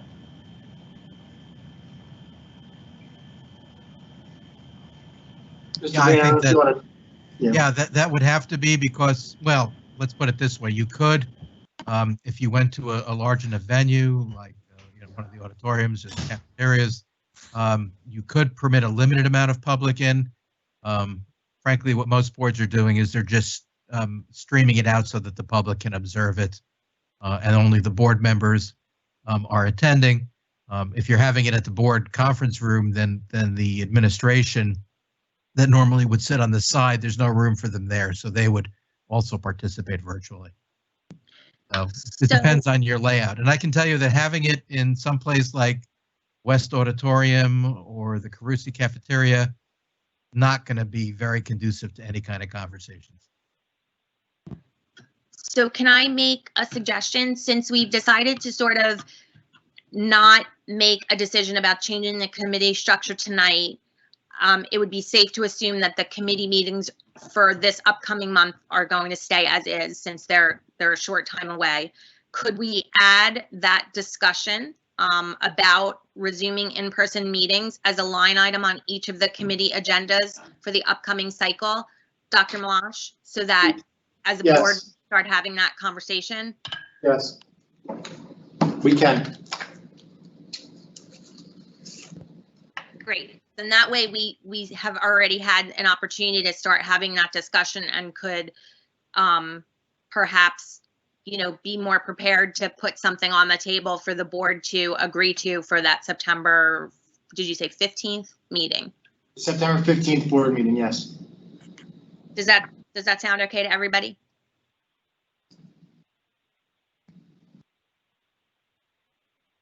Okay. All right. So, Dr. Malash, I'm assuming the next item is related to our goal setting? Yes. Yep, district goals. So again, just looking for, we had discussion in July.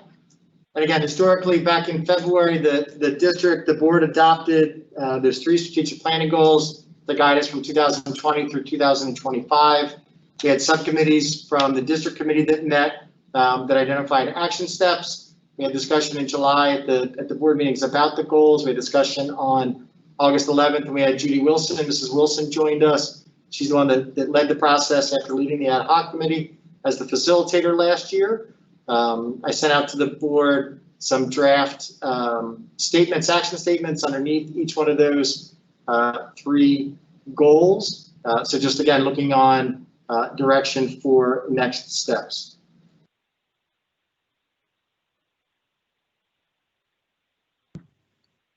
Okay, I can't see if anybody's raising their hand. So Mrs. Neary, if you see somebody's raised their hand and I haven't acknowledged them, please just feel free to jump in. Ben did. I will. Ben just did. Okay, so Ben is the winner. He puts his hand up the soonest, so Ben gets to go first.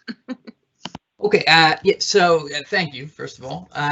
So I was looking at a variety of things. Let me tell you a little bit about my process very briefly. I printed out the suggestions for this year, and I printed out goals for last year and started to make some notes. And so as I reviewed it, I thought to myself, all right, when we look at this Cherry Hill Strategic Planning Goals 2020 to 2025, yes, love it. I think it's where we need, but I think there's a scaffolding this year. And that's what I see here is a great work plan, right? Is that we've got we've got these foundations, we've got the 3 places to go, but we can't do 2 things, I feel, at once. We can't both set goals and plan the work and plan to have. And so there's a lot of ideas of doing the research, getting the evidence bases, getting a really robust plan together. I think that's a really good place to leave those 3. My fear is to take these and make these our board goals. I mean, this is a lot of good, solid, heavy administrative work, which is absolutely critical to making those goals real.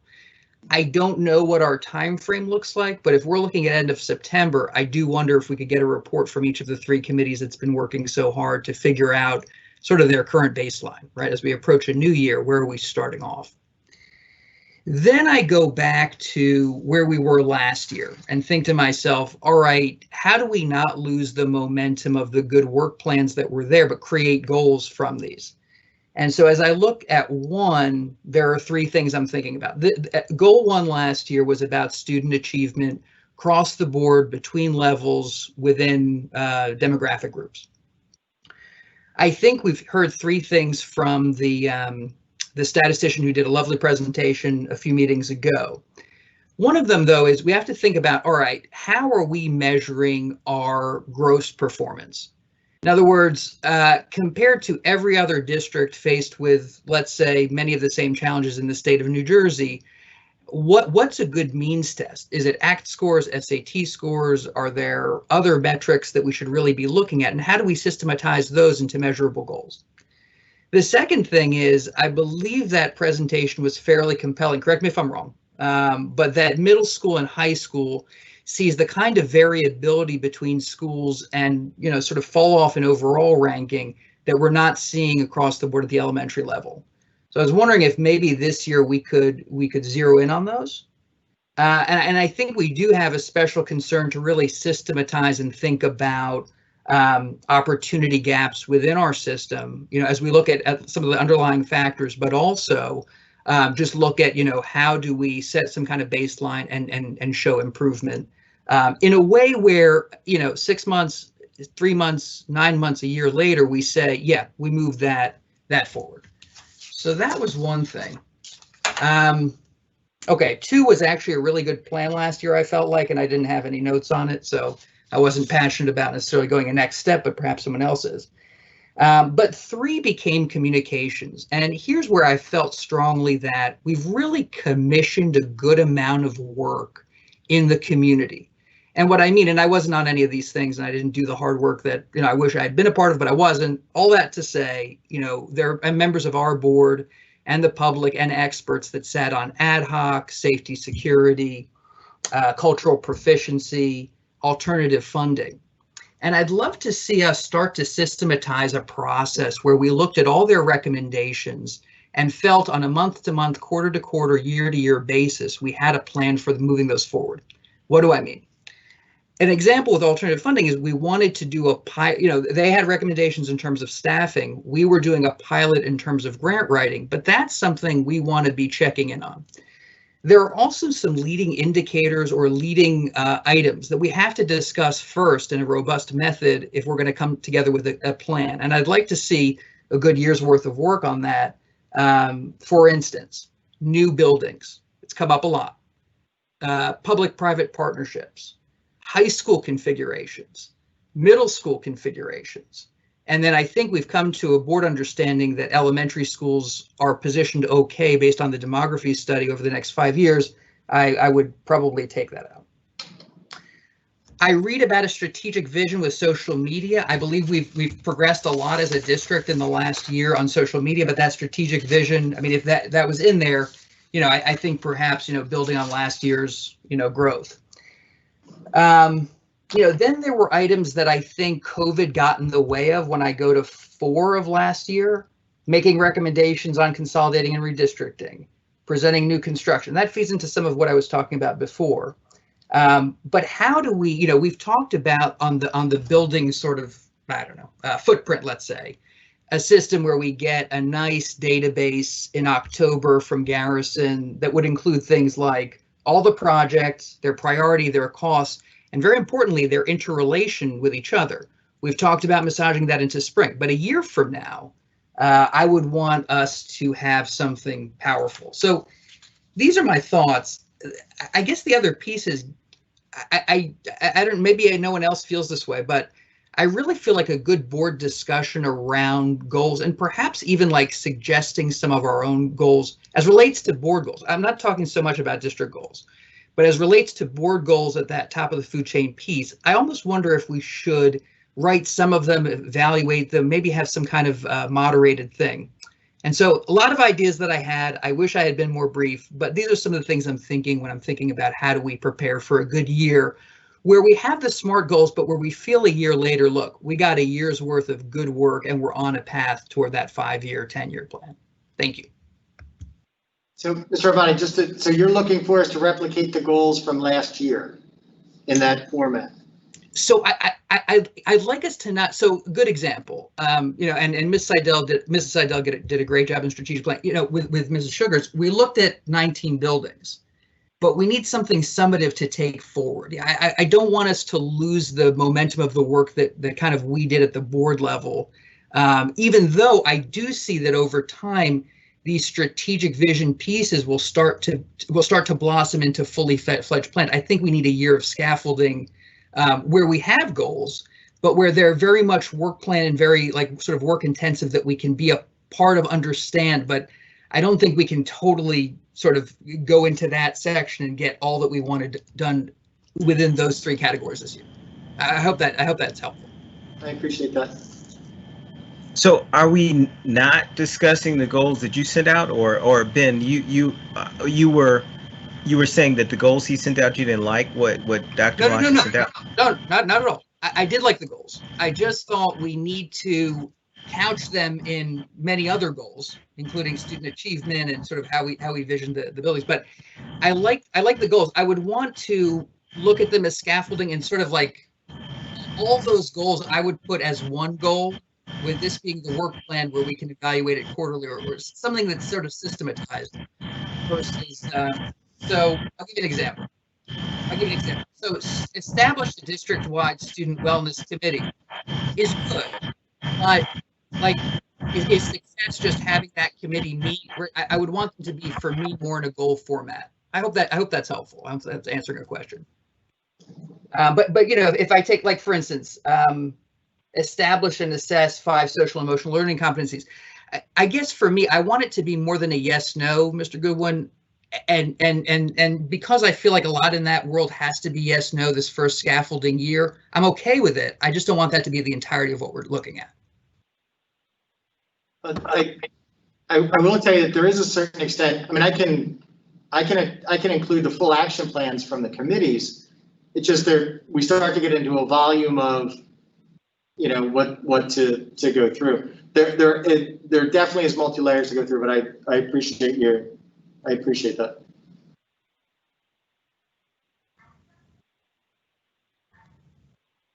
Lisa, it's Laurie. Yep.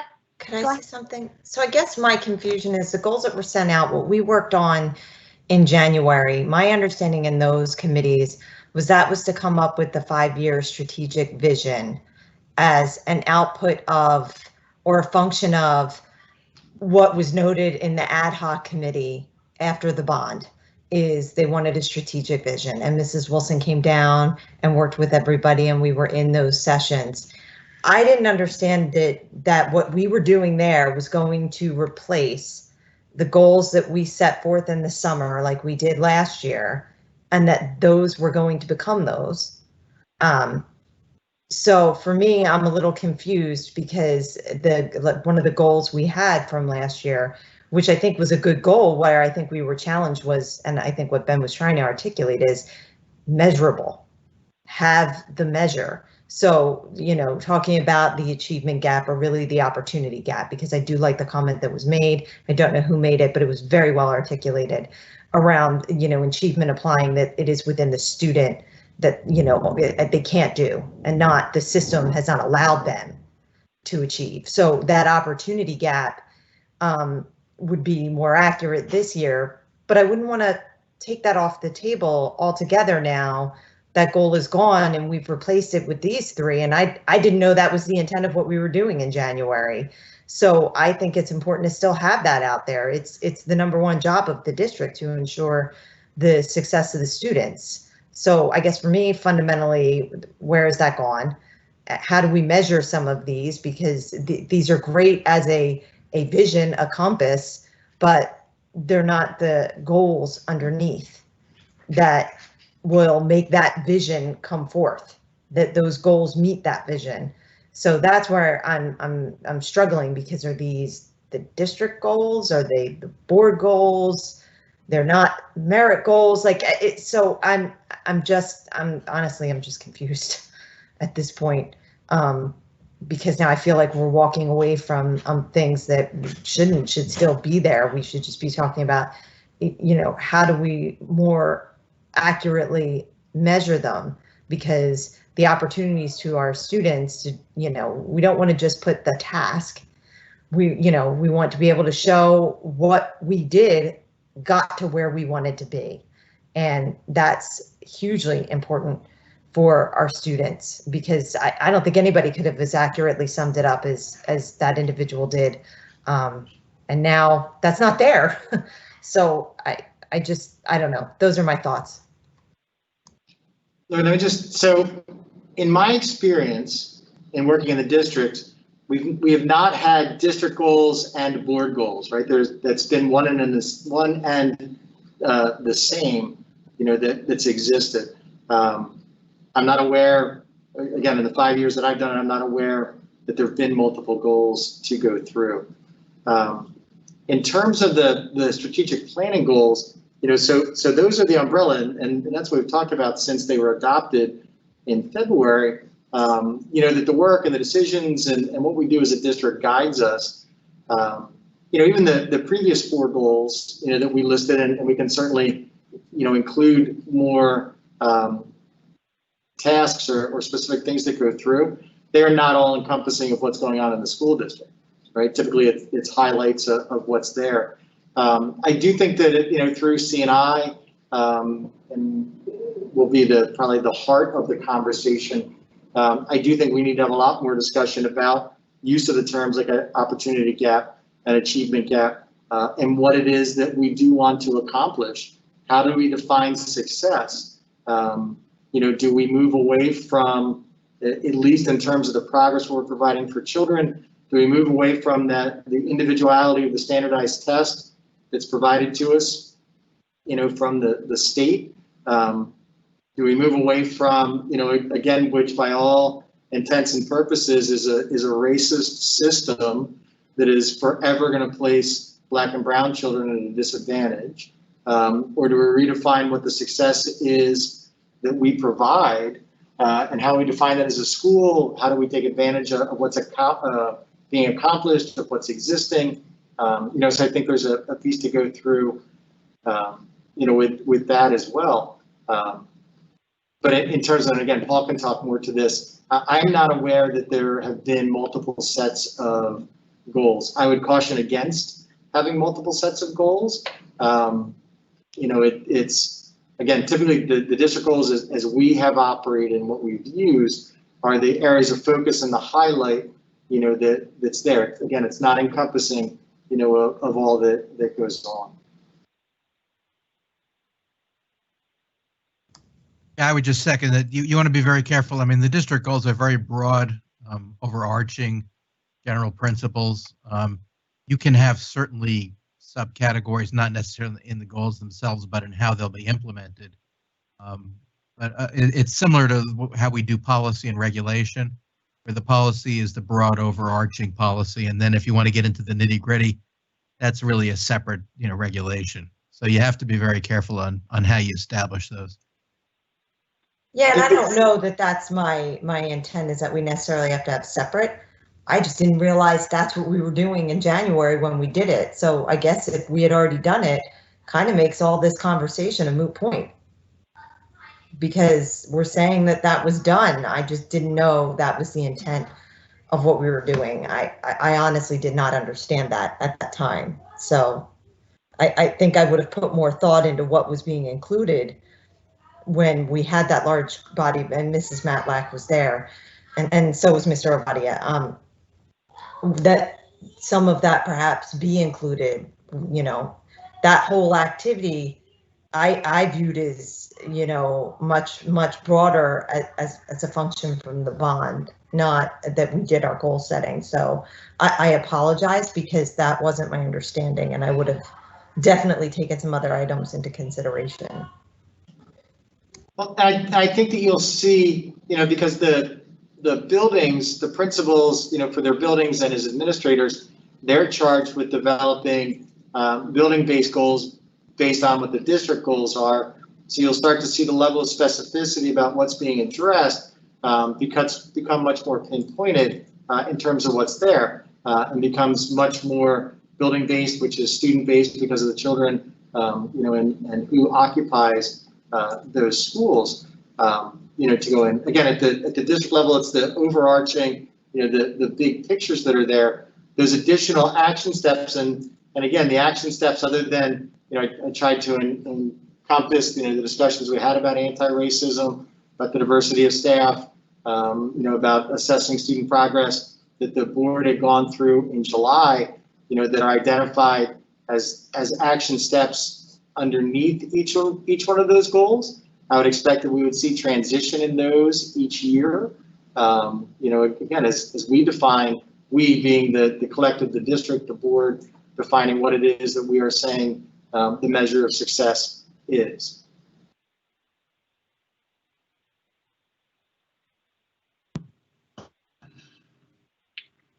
Okay, I can't see Lori if anybody has. Carol has her hand up. Okay, thank you. Oh, thank you. Yes.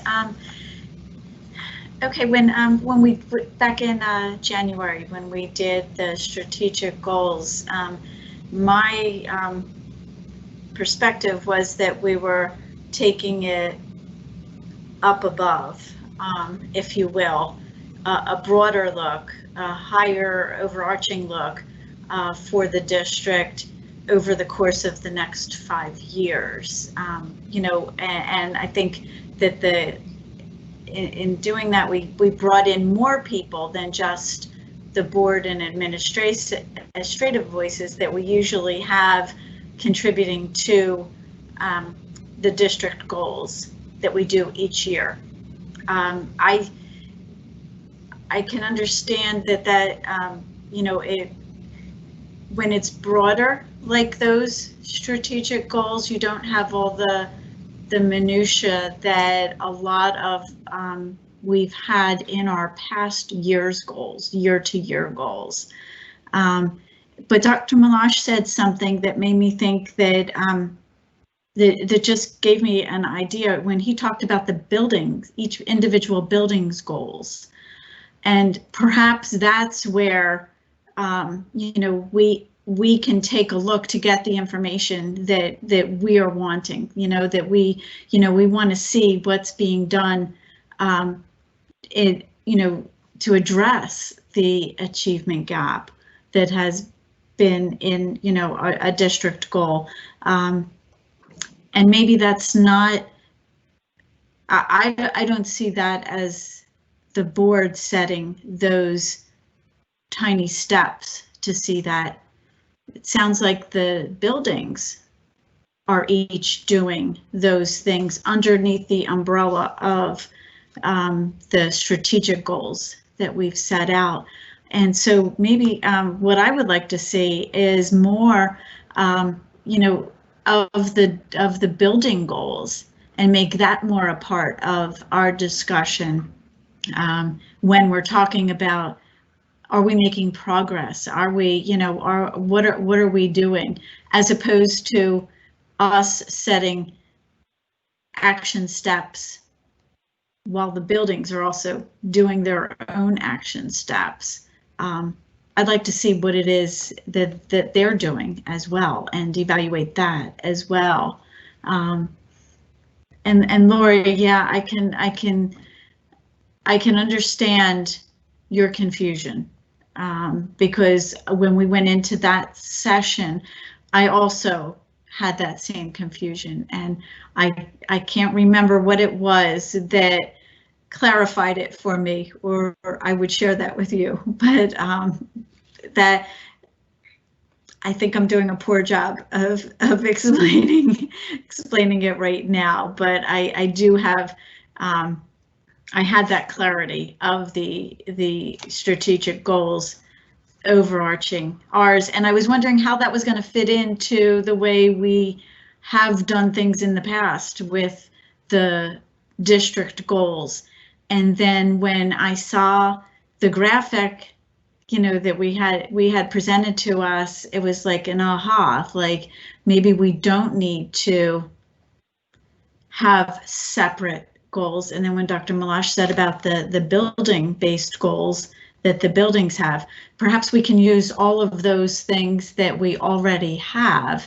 And as Ben was talking about, scaffold things so that we can get the information that we want, because I have to say that I'm a little confused and a little overwhelmed trying to think about all these different type of goals. And if we have a lot of goals, it's hard to get a lot of work done. And I'd rather see us get a lot of work done with just a few goals. So I hope some of that made sense. Yeah, those are my thoughts. Thank you. Thank you. Lisa, Kim has her hand up, I see. Thank you. I don't know why I can't see any hands tonight. I'm very sorry, but thank you for helping I me. don't have the option anymore to do Yeah, it. no, it's in the video. So it's not like the little hand you can raise. It's our actual hand. So I am confused as well. So the strategic planning goals that were approved, are we now saying that those are going to be the goals for the district? Are we saying that those are going to be the goals? The board adopted those as the overarching goals for the district for the next 5 years in February. Correct. Okay, so are we now, and it makes sense to me, I will say, so now are we going to look at the strategic planning goals for the next 5 years and then go into them and say, okay, so the first one is about student wellness, correct? Yes. So are we going to identify what part of student wellness are we looking at in year one? So the goal for year one, I'm just taking the first bullet. I'm not saying that's what we're picking, but the first, students and staff at all levels will experience social emotional growth.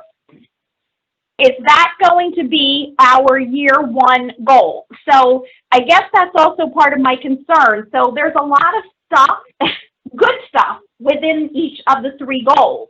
But if we have Payne working on X and Stockton working on Y and Carusi working on Z, it's not gelling together. It's everybody kind of off doing their own piece of it. So is the concept that we would, from that 5-year plan, hone in on specific areas, and the goals for year one would be those specific pieces of each of the three? So the short answer is yes.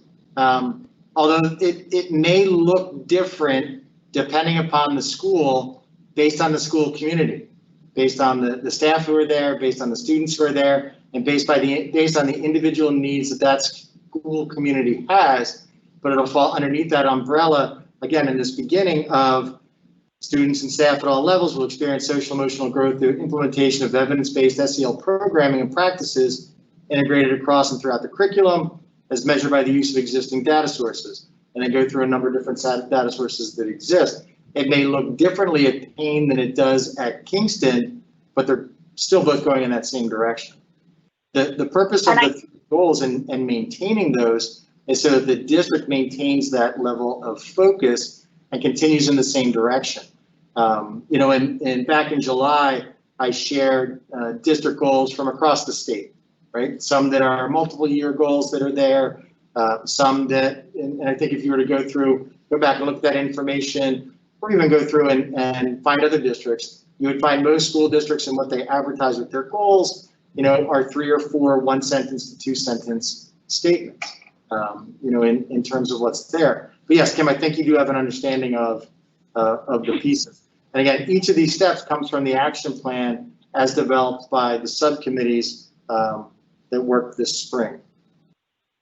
Okay, so I guess that I'm still kind of stuck on why we would be not doing some of the baseline work at all of the schools. So just for example, there's a bullet for establish a baseline understanding of student wellness practices, programs, and student teacher perceptions of student wellness. Yes. That to me makes sense as like, this is one of the things that we want to accomplish in year 1 at every single one of our schools, and then we will get the data. And then in year 2, or maybe even later in year 1, the schools can then develop individual plans based on where that school is. But if everybody's not doing the baseline to start, I guess to me it just is chaotic. So everybody would be doing the baseline to start. Everybody would be going through that piece. Establishing a baseline understanding of student wellness practices and programs and student teacher perception of student wellness, that'll occur at all of the schools. Okay, So so you're Dr. saying that Malak. action is separate at each school based on the student population. Is that It's going to look what right. you're It's going to saying? look different at Kingston than it will at Carusi or at high school East. It may look different in kindergarten than it does in 5th grade. But the big piece is to establish that baseline understanding of where people are. Okay. Okay, what exists. so after they establish the baseline, then the schools would make their plans based on their individual results. Is that correct? So at least right now, the schools will be defining how are they going to establish that baseline understanding. And then ultimately, yes, do I believe for the following year, would it continue in that growth about what they're doing with that information, how they're applying it, how they're reassessing it, you know, what's it doing to meet the needs of the individual students and the overall groups that are there? Yes. Okay, so one last question. So when we have the goals established, are they going to be measurable? Yes. So I think we have to have that definition of define measurable. Right? I mean, correct. I think that's, you know, having a report out as we did last year, either as the district and again, you know, typically I will do a report out every year and say, here's what's been done in each one of these areas underneath the district goals, you know, and then submit that to the board for evaluation. Leading up to that, you know, as we did last year, I would expect that we would have schools report out, this is what they did, this is what they found, have levels report out depending upon which part of the goal that it is. You know, there's always a measure of what does it look like. Now, that could be a qualitative measure or could be a quantitative measure. Remember, it's very difficult in educational research to demonstrate a direct one-to-one correlation cause effect, that because I did this, this happened. It's, for the most part, we're going to find is correlative relationships that exist. Okay. Thank you. Sure. Can I just jump in? Just based on what Mrs. Friedel was stating, is it possible that you can at least provide us with what your vision of how we would measure these goals are? I think I don't have any problems with the goals as they stand, but could you give us some feedback on how you would envision these goals being measured? Can you add that or provide that along with them? I think yes and no, right? So there's a piece of, yes, I can give a broad perspective about what that looks like. I can't go through until we finalize and the board says, yes, these are the goals. I don't want to necessarily have the 42 administrators or, the 40 people that are on the committees go through and start to build each of those different pieces without the approval and the okay for the board to move forward in that direction. You know what I mean? Like so I can give a broad sense of what that is and what we believe that will look like as we do it. But I can't necessarily give each of the pieces because, we have 11,000 kids. There's 19 schools. There are a lot of other people that are involved in this. These are our district goals, and being that there are district goals, we need district input in terms of how it is that we're going to measure them, how are we going to talk about them, how are we going to assess them to go through. This is not just, Joe Malash as, straightening the crown, as king. There's a lot of other folks that have to be involved in this process. Well, I guess my question is, and I think as a board, if we agree to these goals or if we want to update these goals, that's fine. But I think still the missing piece is the measurement factor. So if these are our goals, and Yes. if we as a board say we agree to these goals, I guess my question is, well, how are we going to measure them? And Right. I don't know how we're going to measure them, and that's what I'm asking. Can you provide us with feedback? But maybe if you need us first to adopt and then provide us with feedback, I don't know. That I guess, so what do you mean by in terms of measurement? Are you looking for test scores? Are you looking for an anecdotal report? No, it doesn't have. How are you? I guess I'm looking for your suggestion on how do we measure whether or not these have been achieved or not. Some of are, like Ben said, some are yes or no, but others are like more nuanced. And how do you measure that? Right. The effectiveness. Was it effective? What was the success of the goal? Did we get there? How do we show that? Right. So can I throw, so we have established establish a district-wide student wellness committee with representation from each building. So yes, we can achieve that. We can have one person from every building, but what is their work? What is the goal of that committee other than just saying we have a wellness committee? I guess that's the measurement of what is that committee going to do beyond just having a committee. Can I add, put Dr. Malash before, because I think something just clicked, and I just so for the for purpose and passion, you have your overarching, which is the highly engaging learner-centered experience, but then you have how you plan to get there, which are your action steps, right? So there's this anticipated impact, and then your expectations of that impact. And I think that's we should look at it that way because if it is overarching, those minor impacts are your measurement, right? So it's you're measuring self-awareness for students. So every school is going to be able to measure that internally, then present that to administration. They have a conversation, present it to us, and shows us at the beginning of the year they were here, at the end of the year they were here, type of thing. So it's but that's their work, and we're just showing, and we're just being mindful that if our overall is this, we're expecting self-awareness for students to happen. We're expecting staff awareness and understanding to happen, right? So we have to just make sure it's being done, I guess. Is that right? Yes, I would say yes.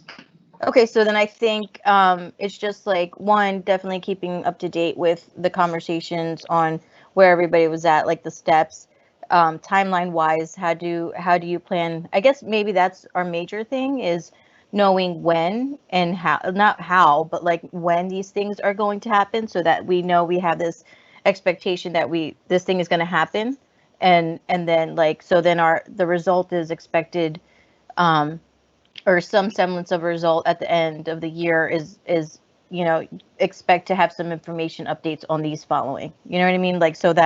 So create your ability as much as you can, and for us to understand the short-term, long, intermediate, and long-term aspects of this. Oh, I don't catch myself on that one. We talked about quarterly report outs. I mean, there's a final report that's written in June, that comes out to the board about what occurs with the goals. We talked about quarterly report outs. If we do it quarterly, that takes us, it occurs in September, would be the end of the first quarter. When you look at the school year, there won't be a lot to report out in September. But you look from September and then go to December and report out in December, a report out in February, and then a report out in May. Discussions occurring, again, depending upon what meeting structure the board decides that you guys want to go with, whether it's at committees and then ultimately at the committee, at the work sessions, or whether it's at committee of the whole, and have those discussions then, so we can certainly do that. A lot of it is dependent upon what is it that the board needs to have an understanding about where we are with it. We can talk about it. Listen, I can put the goals on our agenda and have them as a discussion in the work session every month, and give updates that go through. It's again up to what. I like that idea. I think that's a great idea. On that one, I like that idea. It should always be in our mind. We can absolutely then we can certainly list the goals every month and have a discussion of the 3 goals and the action steps every month. So my comment on this topic tonight was going to be very similar to that. I think that for me, communication is key on this topic as well. And I think that a routine, regular sort of update on where we are to our goals at one of our, at our action meeting or at our work session or whatever we end up, however we end up restructuring the meetings would be really helpful. I know in the past that there have been updates to goals scheduled on the agenda for each committee meeting. However, we didn't necessarily devote a lot of time to that. So I think with a specific agenda item each month devoted solely to a goal update would be really valuable for all the board members. And personally, I that's one thing that I would really look forward to. Lisa, if I may add something? Absolutely. Kim, I would just like to, you brought up a point, about establishing the wellness committee, and you're concerned about, I thought I heard you say you're concerned about like what direction that would take or what they would do. And having seen some committees that have been formed throughout the district and the staff working on them, and especially when we did these goals, the staff who were there were so excited about the goals that they were volunteering at the meeting while we're doing the goals to be on the committees to work on the action steps. So I have full faith that if we just say establish a wellness committee, that our staff will take it and run with it, and they will think of things and put things in there and do things that I know I don't have the knowledge or the expertise to even suggest, and they're the ones, doing it. So for me, establishing that and giving them the charge to establish that it is enough. And then updates on what are they doing, what are they talking about, what progress have they made. To me, that's what our role is then. So I just wanted to share that perspective. Yeah, thank you, Carol. I wasn't questioning the staff. I was just saying that as a goal, it was just very broad to just establish a committee. But I am sure that committee will do great things. Right. And I think that's what a goal should be. That I think that's part of what being, a board is. You establish the goals, which are broad. and then, those who, are working on the goals, flesh it out. That's how I see it. Hi, Lisa, this is Ruth. May I just ask a clarifying question? Absolutely. So I think I had always understood the goals when we had talked about them, that this was just going to be our framework, that was just going to be at the forefront of everything that we did, and all of our decisions throughout, I guess, the next 5 years. So for me, I kind of always understood these goals to be at all of our discussions. So when it comes to kind of setting these goals, and then when Mrs. Wilson presented last week, I then understood this to mean that these were our goals. It was going to be our plan for the next 5 years to kind of keep us focused, so that we had a very narrow focus, because if we started to add too many to it, then it was going to be kind of really hard to measure our success. And then I also kind of understood it that, we had like 2 examples, like for me, like student wellness, that as we had student wellness, purpose and passion, as we outlined these, I thought Ms. Wilson had said that we would then start to see some of these things that I think the board members are asking, like we would start to see the achievement gap narrow if we executed upon student wellness and purpose and passion, if we kept that at the forefront. That's kind of how I understood this exercise to be. And then like connecting beyond our classrooms, anytime we were looking to make like a building decision, we just needed to have that goal in mind as we were making these decisions. So perhaps maybe I misunderstood, but I just wanted to maybe go back to that to make sure I understood that correctly, because for me, I think having these 3 goals allows us to really stay focused, and then the success we would see in things like the narrowing of the achievement gap if we execute upon these goals in the way that I think we're trying to.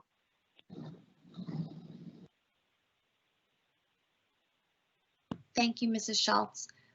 Does anybody else have their hand up? Again, I apologize. I cannot see.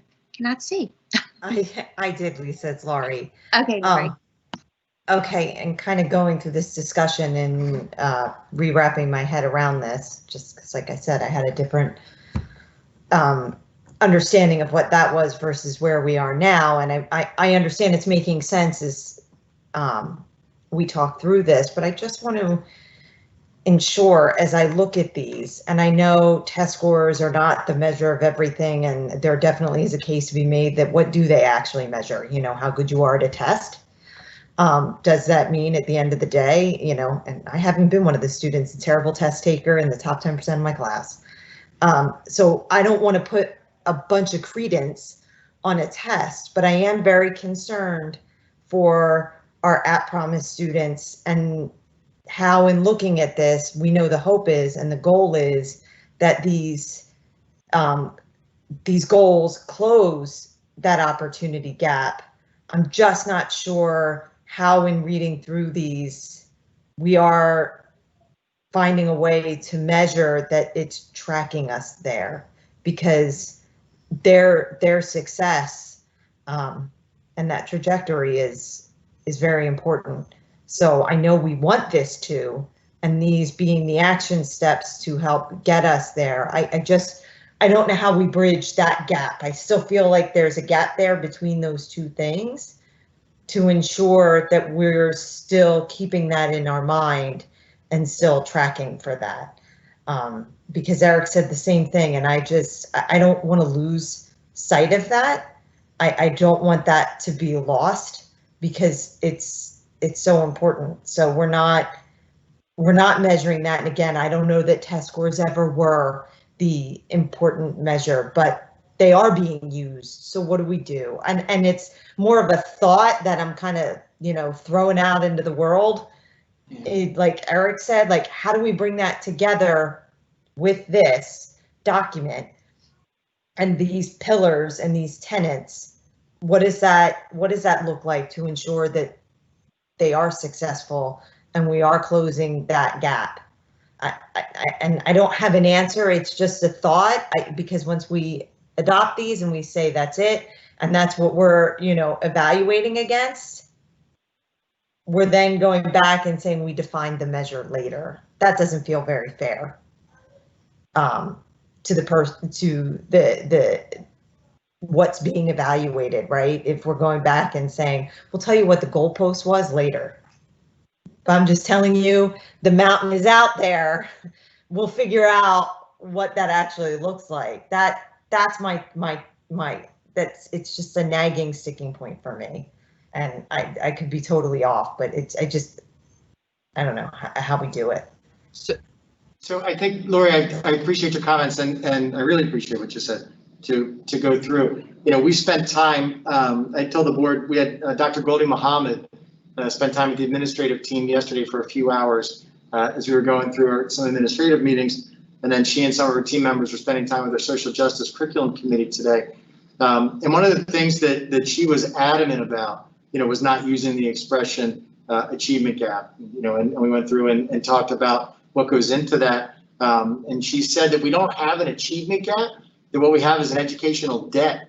And we look at the reality of what has been the experience and the opportunity, and this I think ties into the expression some folks are using about an opportunity gap. What does that look like? What has it been before that child arrived at our doors? What's it look like while the child is in our schools? And we know, we talked about it at these meetings over in the last month.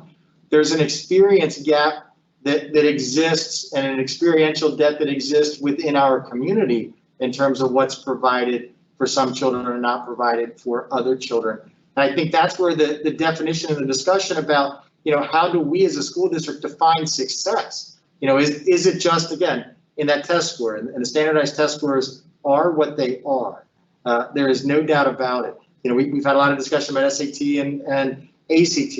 I met with the high school administrators having a discussion about the number of colleges that aren't asking for an SAT or ACT score this fall. Many have been moving away from it over the last few years, and I think there's going to be an explosion with that this fall just because of the reality of the test taking situation.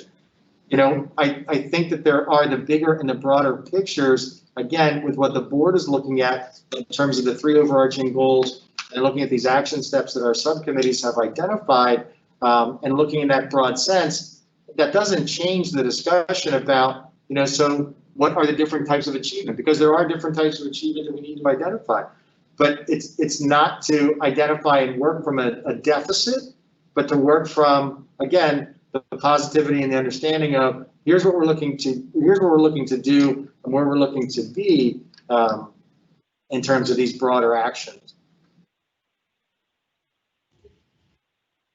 If I could just add, when I reviewed last year's goal, I found a lot of accountability with the board. My concern is, and I agree that they're going to do great work at the building level, but that's, I don't know. To me, that's running the schools. To me, yes, the vision is where we want to go, and I think we own that, and I think these 3 things are fantastic. Love being part of the process. But now we're talking about the referendum and getting our hand around the projects of the district, which we acknowledge at every board meeting is critical, isn't even there. And let me tell you that when Judy Wilson started the session, I forget if it was in January or February, but she said, we can't talk about buildings. We're not going to do that. You got to toss that out. I worry about the things that rose to the board level that now we're saying, look, this work is done. I think we need some accountability in this, in terms of setting not just the vision of what we do kind of from that, as it's written here, teaching and learning piece, but the finance and facilities too. So it's one of those things. And I'm not saying, I apologize if I didn't present it well. I'm not saying I don't like where the teaching and learning piece is going. I just don't think we've captured it all, and I'd like at least some time to mull around some more flushed out pieces that are maybe higher level. I don't know how to say it. I mean, that are just smaller, where the work plan comes later, but where we agree, okay, these 5 things, if we could get them done in a year, yeah, it's a good solid year worth of work. We're going to feel good about that. and maybe everyone else feels that we're there. I don't feel I'm there yet.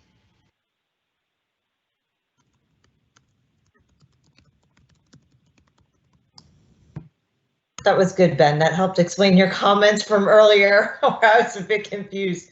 I think that more clearly captures it for me.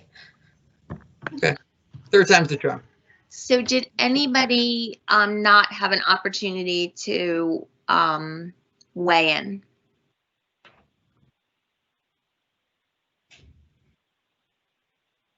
Okay, so Dr. Malash, do you want to talk about next steps with the goals? So I guess next steps, I mean, ideally, you know, I would like the board to adopt goals that we can disseminate through the district in the September board cycle. You know, because again, we're going to be a quarter of the way through the calendar year, which is how we typically operate goals with when we hit the end of September.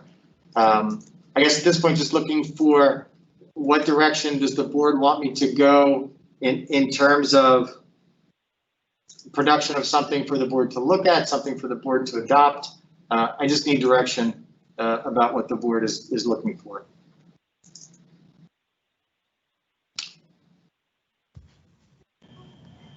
So I think for me, Ben made a good point though. These are absolutely all the right things over here.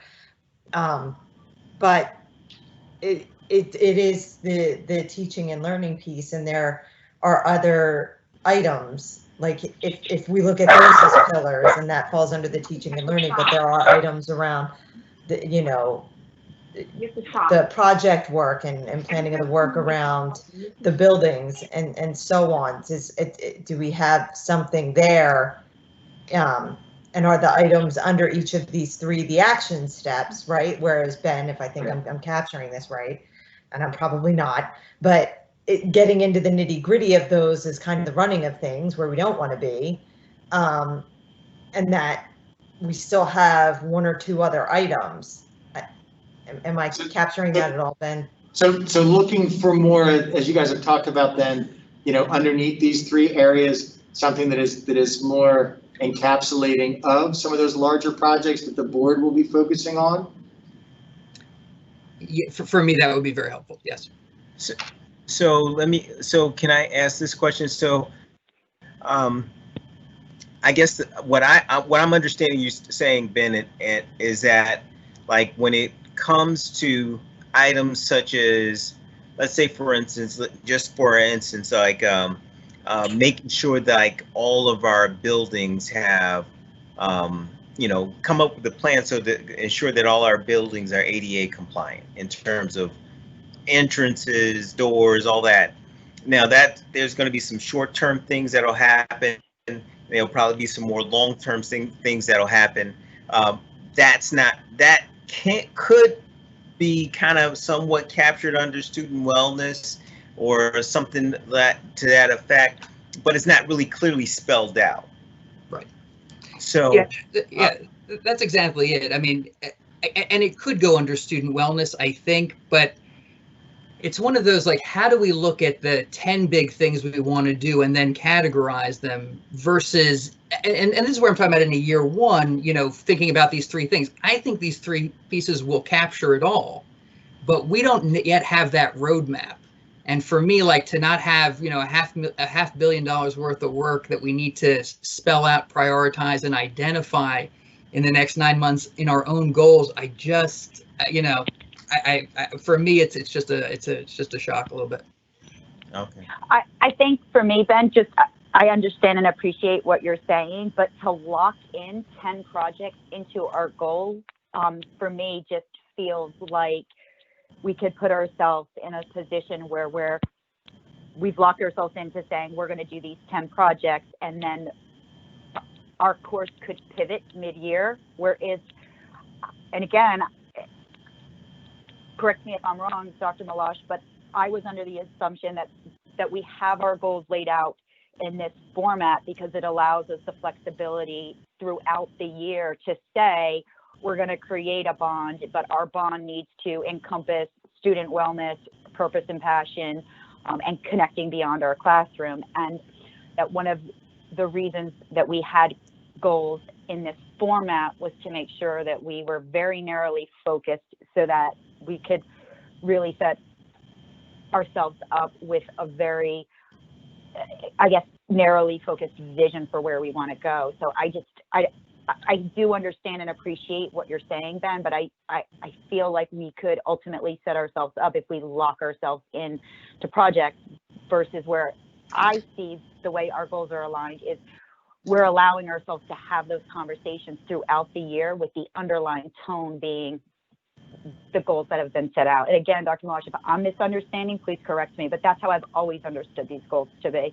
And then our success goal to get our success throughout the year as we align to this vision. Yeah, I think you're on, and we can certainly include in here about a review of and information or creating something with the bond. You remember, if you go back in the district, I think since 16, 17, we've included a separate goal specifically related to the bond. First, it was for the bond that went up in December of 2018, then the follow-up, and then the work, for this year. So there have been very specific ones. We can certainly include something like that in here. Again, the tasks and the action steps that are located under each one of these areas are not necessarily going to encompass every task or every discussion that's encapsulated with the work of the board to go through. Saying that, we can certainly go back and rework and see where those areas of focus can exist within here. Because I do think there are places, certainly with the discussions and with the work that we want to do, that they fit very well underneath these three goals. I guess just Ruth, if I can ask for a second, because I appreciate what Dr. Melange is saying, and I really agree with it as well. But I think the other piece is, like, if we have 20 things out there and they all fall in three categories, we have almost like a top-down approach. I'm almost saying, what if we had a bottom-up as well? And however that works out. But yeah, I feel like, so Ruth, like one of the things, or Ms. Schultz, sorry, is that idea of parallel paths that you spoke about last meeting, right? We need a plan one way or another. And that's board work. So I don't think we won't do that work if it's not part of these three goals. That's not what I'm saying. I'm just saying, like, could we sit with some of the complexity and see what bubbles up, to the top? And that's actually what we did with Miss Wilson, the Judy Wilson of them, is we looked at about 100 options. We chose the top, 10, then the top 3. There was a sifting, and I think there's a place for one meeting like that could be valuable. Maybe I'm wrong, but for me, that's just my vantage point today.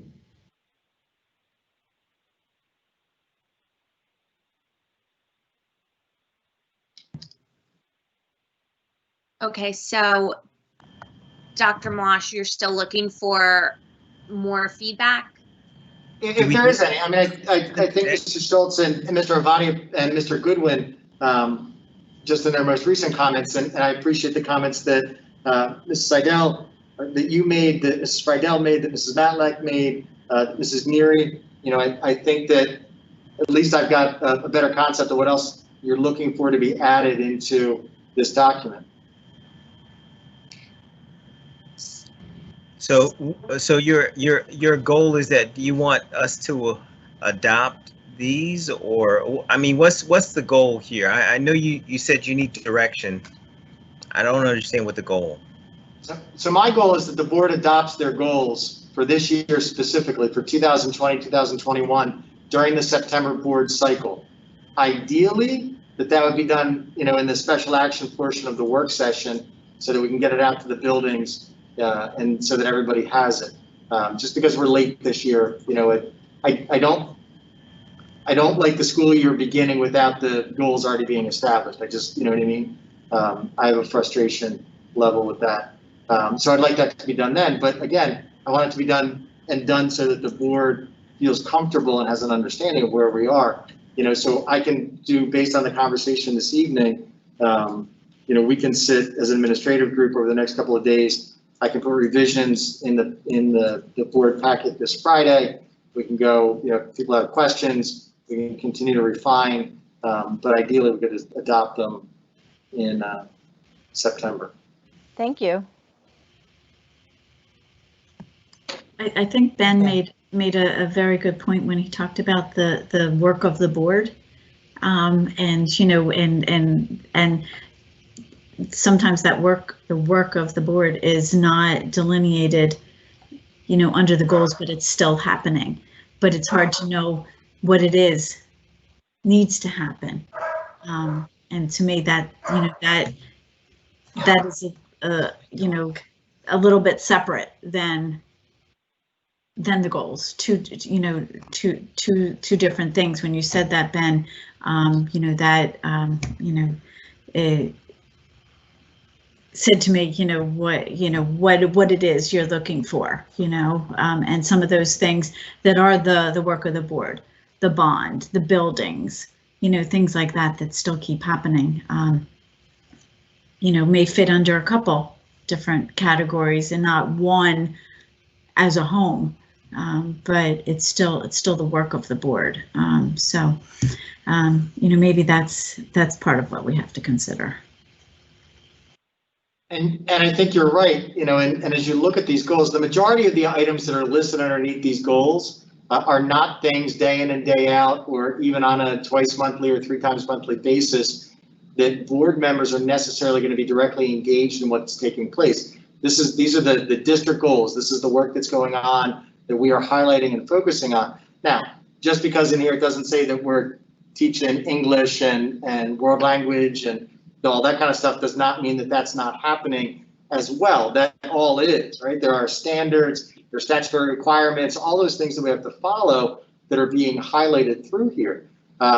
Depending upon what the board ultimately decides that they want to do, again, what you want to do with committees or, committee of the whole or however it's going to be, there's also a piece of discussion, for individual committees to say, here's our areas of priority as a committee that we want to focus on.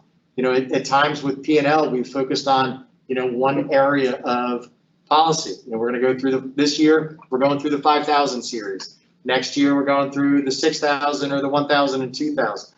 Where each of the committees, the board members identify, here's our areas of focus, and what we are the work that we are going to do, that it's a level of practicality. The discussions about referendum, and there has to be an ongoing discussion about referendum. We are literally almost 2 years out from the last time a referendum failed here in December of 2018, which means we are literally about 3 years out from saying, here's all these major projects that need to be done, and we are 21 years away from the last referendum that took place in town. But that doesn't mean that the board in DNF or as committee of the whole can't say, at every meeting, we want to have a discussion about, here's where we are. Can we talk about this? Can we talk about this? Can we talk about that? And again, depending upon structure that the board decides, whether it's committee of the whole, there's a time frame that we can set that up. We lay out administratively at this time of year where we're planning out different things that are going to take place during the year at board meetings, presentations, annual reports that have to be given. Again, some of them that are statutory requirements. It's handed down by the state that says every year at this time you have to do this. Every year at this time you have to do this. Janet and I were just going through identifying for the September board cycle, the Red Ribbon Week that occurs in October, and the Violence Week that occurs in October. All that kind of stuff that are annual and statutory requirements. We go through that. As we meet with the administrators during the course of the summer, we plan out with events that are going to take place every month. Mrs. Wilson builds a calendar in the spring that she sits down with all the building administrators, that certain things are going to be observed and celebrated and talked about within schools. Dr. Mahan and the curricular team does the same thing with scope and sequence. You won't find those things specifically enumerated in these 3 goals, but they're still occurring. We don't have listed in here, well, there is actually one spot listed in these goals where we talk about attendance, but we don't put in here that we're taking attendance every day. But that's something that we have to do, in terms of what goes on. So again, there can be more discussion about it. Just because the board is operated in a certain sense, then that's what's worked in the past. If that's not working for the board now, as Paul talked about, as Mr. Green talked about earlier, there is some latitude to make the determination. It's just that that's got to be communicated of this is how we want to operate and this is what it is that we want to do.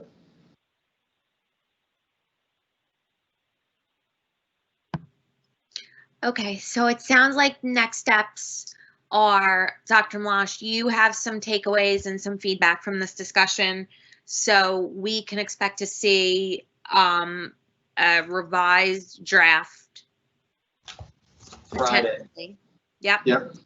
And then be prepared to have additional discussion at our next, at our work session. Yes. Okay. Or in committee, if we have committee, again. I don't see why this should be any different than the previous conversation that we had. You know, can goals not be an agenda item on every committee meeting next week? They can. Absolutely.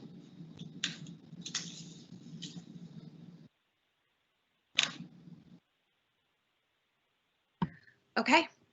Any other comments before we move on to our second public, or actually, Dr. Mlash, was there anything else under strategic planning we wanted to cover tonight? I thought there were just those two items. I think that's it, right? Ms. Sugar's goals, committee structure, discussion. No, I think that's all I have for strategic planning. Okay. Lori, does anybody have their hand up? No, I don't see anybody. Okay, thank you. All right, so with that, that moves us into our second public comment session, and this is the opportunity to comment on any item.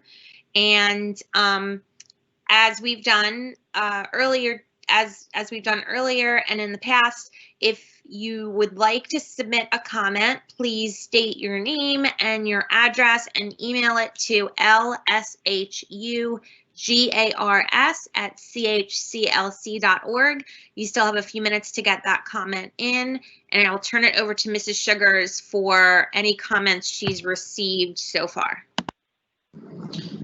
Okay, I have quite a few. We're going to start, I'll do these in the order they were received. Ann Einhorn, 1017 Edgemore Road.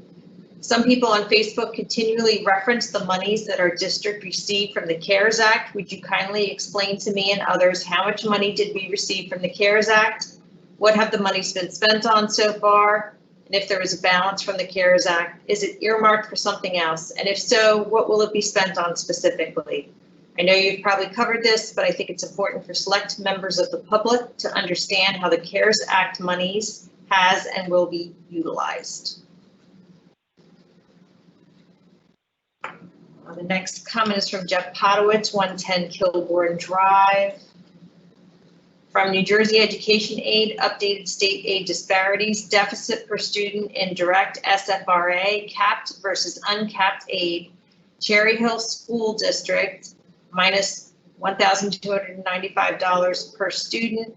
Number 469, largest deficit out of 596 districts, estimated 19,528,845 uncapped.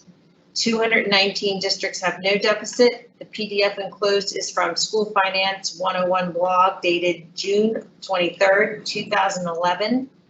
Dr. Baker is a professor in the Graduate School of Education at Rutgers University. Dr. Baker feels that public schools receive varied amounts of state aid based on two major types of factors. Number one, differences in local school districts' ability to raise local revenues to pay for schools. And number two, differences in the needs and cost of providing adequate education to widely varied student populations. He felt that SFRA accounts for both. There's a chart showing a New Jersey simulation using data from 2009 to 2010. CD to GH adequacy budget, local fair share, property wealth, income per pupil. Cherry Hill School District is in the middle class CD to GH range, about 20% above the income per pupil listed in that range, and at 20% below the property wealth per pupil listed in that range. But even if we are a middle class district, even though local fair shares for middle class range is supposed to be around $9,785, our tax levy was over $13,000 per pupil. That puts our local fair share in the wealthy range. Let me give an actual example from the 2008-2009 Princeton, New Jersey district property tax wealth per pupil, $2,443,000. Income wealth per pupil, 748,325. Pupil number approximately 3,092. Actual SFRA aid, 4,158,111, or $1,345 per pupil. Uncapped aid equals actual aid. Cherry Hill School District in 2008-2009 property wealth per student, $890,077. Income wealth per pupil, 238,457. Pupil number approximately 11,184. Actual aid capped 17,153,705. Actual per pupil aid capped 1,534. Representatives of the state seem to feel aid was distributed fairly and our community has been and is being treated fairly. 30 years ago, our direct state aid to education was $20.5 million. Over the next 8 years, that aid was cut in half. The aid slowly raised, but never to the $20.5 million around 2010. Our direct aid was again cut more than half to under $8 million. Please read Dr. Baker's blog post from June 23rd, 2011 on School Finance 101 entitled Paul Mulshine, A Moral Self-Indulgence in New Jersey School Finance. Please read the comments and Dr. Baker's answers. School board and administration, other leaders, what action?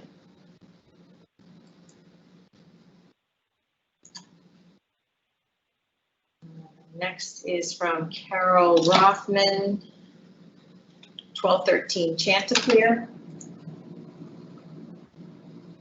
Why are we not making it optional for all staff to return as we are offering that option to students? Shouldn't our staff be given the same opportunity to determine their personal situations and how their lives are compromised by entering the building? Good evening, board members, Mr. Malash, and anyone else in attendance. I am a member of the Cherry Hill community and an educator for 36 years plus. I recently retired as a mathematics supervisor. My background is extensive as I have taught from 4th grade through 12th grade, both public and private, so I feel that my input comes with experience and knowledge. At this point in time, we are in a very critical situation for all involved. As for my personal opinion, I would want to open entirely remotely. Realizing the difficulty of the situation, the option to be entirely remote has been given to the students for their safety. This option is presented for students. Why is it not being presented for the entire staff?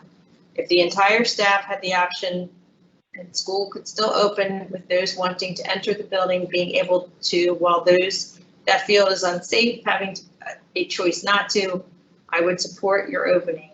At this point in time, I am not just referring to teachers. I'm referring to the entire staff from maintenance to bus drivers. Cafeteria, secretarial, administrative, all-inclusive being given a choice. Option is the key point right now, and a decision could be put in place, one that takes everyone's well-being as a priority. As a suggestion for the solution, I would recommend the teachers opting to be virtual be in charge of the virtual students and the teachers present to be in charge of the students in attendance. Other districts are doing this as well. This provides consistency for the staff and students. Additionally, it takes care of any issues of live streaming classes with minors present. Thank you for allowing me to be able to express my thoughts with you. I hope they are taken into account seriously.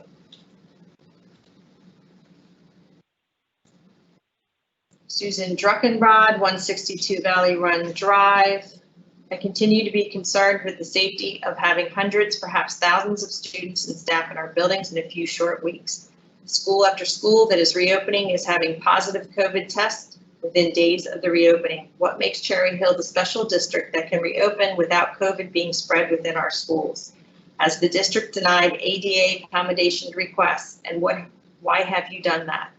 I am also concerned with the education that you are offering this year. How effective will the practice of teaching in person and online be? Is this good teaching pedagogy? Can a teacher effectively teach from behind a plastic shield to those students in person and to those students trying to learn at home?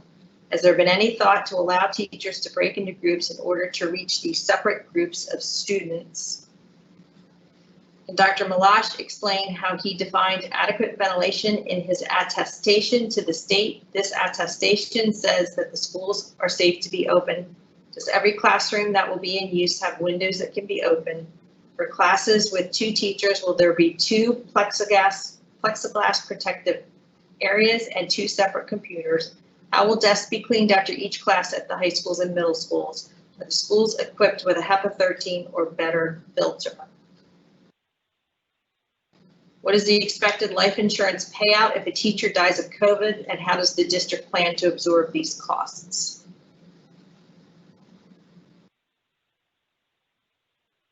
Rick Short, 1002 Cheltenham Parkway. I hope the Cherry Hill School District has an excellent written district-wide school ventilation plan by tonight, because I believe the current statewide 50-word NJDOE ventilation plan is unsafe. Let me say it again, a statewide 50-word NJDOE ventilation plan is just simply unsafe for all 19 Cherry Hill public schools. I hope the Cherry Hill Board of Education questions every written policy for school ventilation and checks off my 18 ventilation concerns that I emailed you on 8/20. A good ventilation plan is very important for the safety of our estimated 8,000 children and estimated 1,800 teachers and staff to get school good airflow ventilation that will reduce the odds of COVID-19 spread in the air. I hope the CH School District doesn't forget to continue feeding children after the federal free program ends on 8/31/20. The district has a gap in time between 8/31/20 and when school starts on 9/8/20 on feeding children.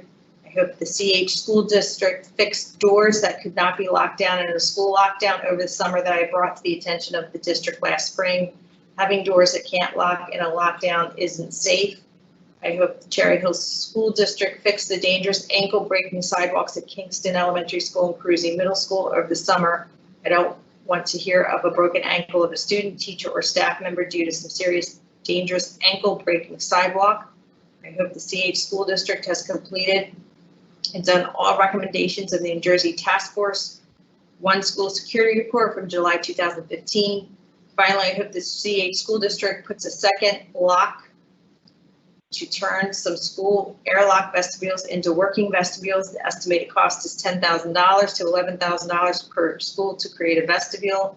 I know of 2 schools that you could add vestibule entrances to. Right now, the district has $6,800,000, and I think the district could afford $20,000 to $22,000 to create 2 new vestibules. The last 2 vestibules at Woodcrest and Payne cost over $1 million, so spending $20,000 to $22,000 for 2 new vestibules would be financially responsible. It was about a year ago when the Cherry Hill School just made a major, and I mean major, security improvement out of the blue. It was an unannounced security improvement event like it should be, and I thanked the district at a public meeting last year and never peeped a word of what was done. So I send another thank you again from last year, and I hope the district continues to do everything possible to make our schools safer and consider adding 2 vestibule lock systems this fall, and find other CH schools that have airlock vestibules and can convert them into working vestibules for $10,000 to $11,000 each. Thanks for your consideration.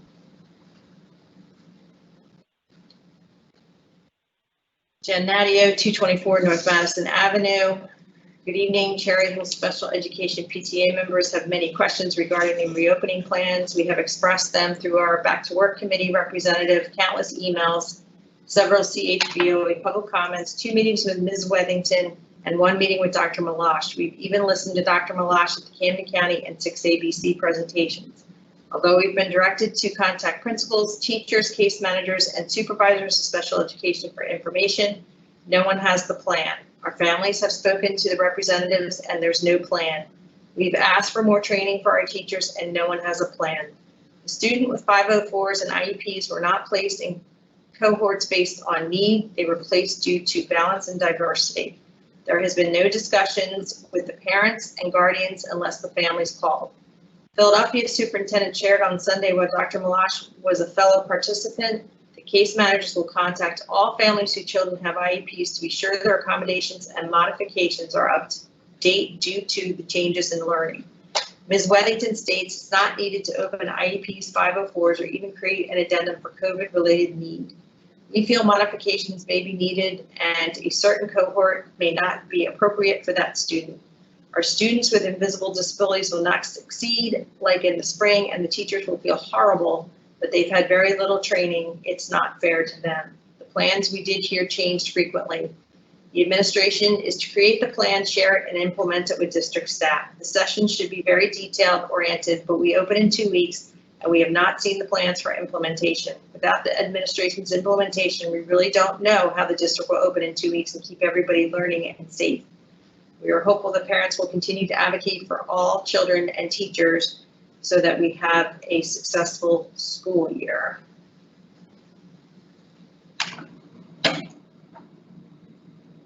Steve Renfern, 323 Berkshire Avenue. I write to you tonight as a husband, parent, and the Cherry Hill Education Association president. In the recent weeks, I've spent many hours responding to emails, taking phone calls, text messages, and reading many articles and posts on social media. There is a frustration which exists across the country regarding COVID-19 that has created a level of toxicity on social media against teachers for all the wrong reasons.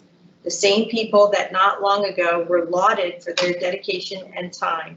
It's a shame that the anxiousness and uncertainty of teachers has forced them to defend themselves from the White House to their own town. Thank goodness for the parents in the silver lining of the cloud who understand and support them. Let me set the record straight here. Teachers want to come back, but not under the uncertainties and lack of answers to questions that still exist here on August 25th. The doubt as to whether the HVAC is functional and if there's proper ventilation, a proper ventilation plan alone has created concerns with the health and safety of the school buildings. I hesitated to survey our certificated staff early in the summer as every new day changes or news was released about schools reopening. This past weekend, I decided it was time to gauge our certificated staff as to how they felt about their return in a little more than a week, with students following shortly thereafter. Our members are aware of these results, and this is the first time the results are getting shared in public forum or with Dr. Malash. Based on all the conversations which I mentioned above, I am not at all shocked by the results of the survey. I asked 4 simple yes or no questions. We had about 1,000 respondents, which is about all the certificated staff have responded. It is safe to say people are passionate about the reopening of schools, as the response rate was higher than most, if not all, similar requests made to the teachers. Question 1, based on your own personal health, do you feel comfortable returning to school? 57% no, 43% yes. Question 2, based on the health and safety of the building, do you feel comfortable returning to school? 84% no, 16% yes. Question 3, based on your current level of understanding with new procedures and protocols for this school year, do you feel ready to return and be an effective teacher? 90% no, 10% yes. Question 4, do you believe that you would benefit from a delay of reopening school to better prepare for all facets of the hybrid model? For example, the inclusion of the other 2 in-service days prior to students' return, a remote start. 93% yes, 7% no. I will provide a transcript of this statement in an email to all of you so that you can see the survey questions and the results they yielded. I truly understand that this situation is not easy and that no one way will satisfy everyone or even the majority. The only one that will be is if we were to eradicate COVID-19 from the world. I also understand that your job is even more difficult now than ever, as you know. So 3 minutes.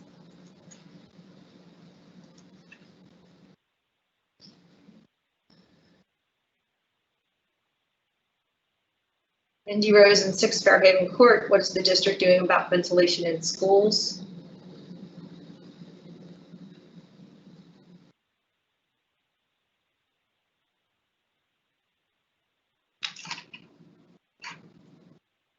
Jamie Goodwin, 112 Mansfield Boulevard. I reach out again as Cherry community and family member. I wanted to bring attention to what to me appears to be a lack of clear and explicit conversation around equity, especially along race and class lines in the reopening of our schools. I wanted to make sure in our conversations around safety, it actually promotes safe space for all students to thrive. I wanted to share a few thoughts that first come to mind that I have not heard much discussion around thus far. Black students and other students of color reeling from racial trauma and increased fear and anxiety around the presence of armed police in schools or even policing of their bodies by staff, especially with masks, where facial expressions are not easily discerned. For students who do not have parents who can support their learning at home because work full-time away from the home and don't have access to tutors. For students who lack economic capital as compared to their peers but don't feel comfortable sharing their home life with their peers because of embarrassments, since lack of economic capital showing in views in their living spaces. For students suffering from depression and other mental health concerns as they make sense of the new scary world and find focusing in class or even completing an assignment to be nearly impossible, but lack access to private therapy or psychological services and so much suffer without support. For students who have been diagnosed with various learning disabilities and find learning online a Herculean task, and the lack of staff support in their homes. For students who want to play a sport but don't have an easy way to get back to school in time to play their sport with their peers. For students who must catch the bus after their parents have already left home and find themselves forced to isolate for several hours in the school day because their parents work and cannot pick them up early if they are found to be showing symptoms. For students who need to watch young siblings during the school day because their parents cannot stay home to care for young children since they have essential jobs and find synchronistic learning incredibly difficult to manage, and instead of their challenging home life being acknowledged, being labeled as lazy or unmotivated to learn. These are just some of the several kinds of scenarios that come directly with questions of school reopening during COVID for students who are trying to learn and thrive this year, and yet these are questions that often overlap with the success of students of color and our students of lower economic class. We need to be careful that we actually consider the safety of all our students of all classes and colors.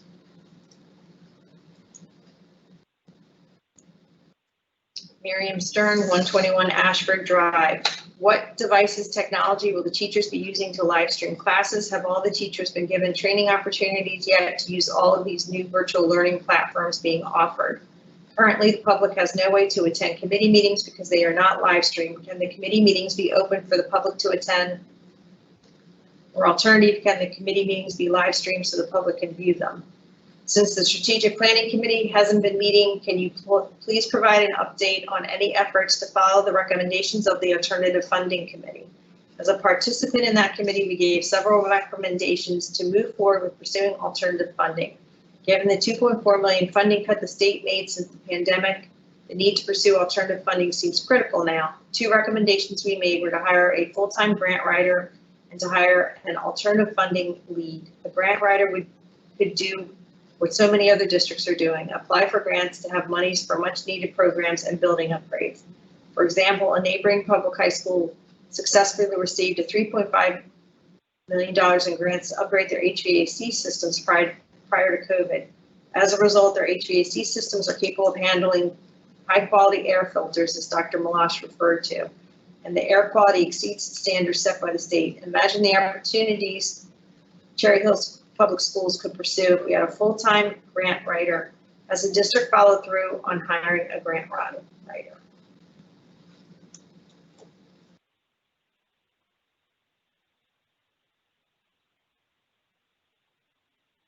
Lana Yaris, 329 Cherry Hill Boulevard. Dr. Malash mentioned windows will be open if possible to circulate air throughout rooms in our school buildings. How does having windows open affect the safety of our students? I assume when the windows are closed, they would protect our students from anything outside. But now that they will be open, how does this affect that? Dr. Malash mentioned that gaiters will not be allowed, and then our specific guidelines of what masks can be worn in the We Return to Learn plan. I assume the statement was made due to the study that recently came out about the droplets. In that study, it specifically states fleece gaiters, not buffs made of cotton, which is what several people have been referring to as gaiters as of late. There is no mention of gaiters not being being not allowed in the We Return to Learn plan. In fact, in the updated version as of October 21st, the mask policy is stated as follows: mask expectation. Masks that cover the nose and mouth must be worn. Masks with perforations are not acceptable. CDC does not recommend valve masks, see below. Purpose of masks is to keep respiratory droplets from reaching each other to aid with source control. However, masks with one-way valves or vents allow air to be exhaled through a hole in the material, which can result in expelled respiratory droplets that can reach others. This type of mask does not prevent the person wearing the mask from transmitting COVID-19 to others. Therefore, the CDC does not recommend using masks for source control if they have an exhalation valve or vent. Masks will be worn by any adult in the building at all times, by students at all times, at bus stops and on buses, in the hallway, in the cafeteria and APR. Once seated and physically eating, masks will be removed. Going to and in the restroom, in classrooms, every student will be provided with one reusable mask. Every staff member will be provided with one reusable mask. Masks should be washed every day of use and or before being used again if visibly soiled or damp, wet. Disposable masks will be available if needed. Any visitor entering the school building during the academic day will be screened, including a temperature check upon arrival and before admittance into the school building. Do you plan on updating the policy to say no gaiters, no bandanas? The next board meeting is going to occur after the first day of school has happened, where our students will have been in the building. Has the board yet decided if they will be doing in-person meetings, at least for themselves, or whether they continue to be virtual? I understand the public will not be invited, but if we are saying our schools are safe enough for our students to attend, why are our board meetings not safe enough for our board members to attend?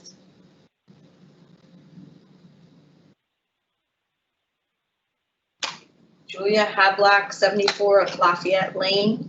I have a concern around the comment made that anti-racism work is too specific as a goal, being too specific of a goal for the 5-year plan. We have had a lot of discussion around the first goal, promoting the wellness of all students, staff, and administration.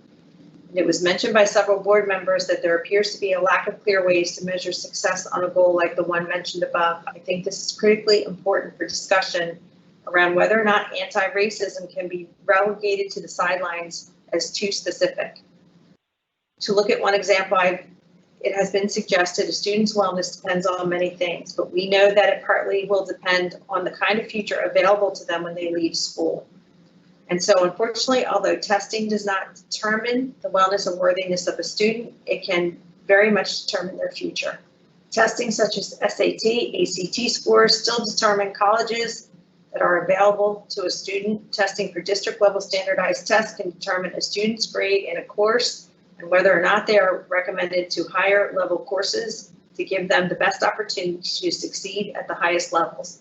But it is also true, another part of wellness is being able to know in your classroom's hallway sports team and even curriculum that you matter. Your life is not on the sidelines. This means if students of color, especially Black and Brown students, are to be included in the wellness of all students, that their predominantly white teachers and staff are actively walking into the school and our classroom, actively challenging notions of Black criminality and inferiority. And I realize after just thinking about these two types of wellness that a specific and active goal of anti-racism is the only way to allow for the wellness of all our students and staff. And yet if anti-racism is not explicitly mentioned, I fear we will fail to cater to all of our students and continue to leave students of color out of the all in our goals.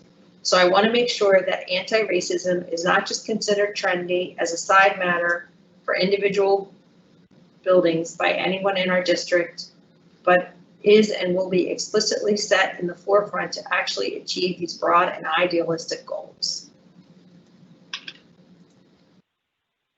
I believe that's it. Thank you, Mrs. Sugars. Dr. Malash, did you want to address any of the comments from the first or second public comment?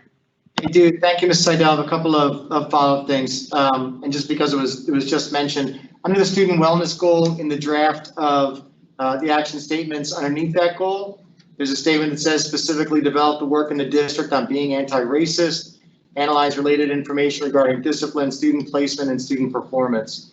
So it is expressly mentioned in the work of the goals.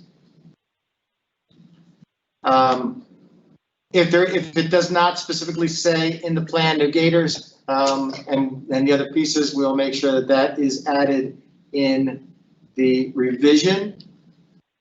There has been training for staff that's been offered. There'll be additional training on the 3rd and 4th of September regarding electronic platforms. The Google Classroom is the primary platform that will be used across the district. The board had some discussion tonight about their committee structure and whether they're going to continue to utilize committee meetings. There was part of that discussion was about whether or not they would be streamed. So I assume that will be continuing to be discussed. There is money that's budgeted in the 2020-2021 budget that we are currently under. $20,000 was put in there to look at hiring a part-time grant writer for this year. We have not added some of the additional staff members that we intended to, including the Director of Equity and Diversity that was built into the budget for this year. Just continue a little bit more as I'm looking at the piece about the anti-racism work that we're doing. I mentioned earlier on that we met with Dr. Goldie Mohammed yesterday as an administrative team. You all know that we've talked quite a bit about seating a social justice curriculum review committee. That committee involves teachers, administrators from across K-12, as well as 5 students representing High School East, High School West, and the alternative high school. They also are using the book Cultivating Genius by Dr. Mohammed. They're going to be doing a curricular audit, looking at what we are doing, what we're using, what we are saying in the district, as well as continuing the discussion that we've been having about whether or not to make African American history a mandatory graduation requirement at the high school. As an aside, and I have the article to be able to share with the board, there was a CNN story that featured some of our students from High School East and some of the ongoing discussion that's existed about from back in the spring and through the summer about making African American history a mandatory graduation requirement.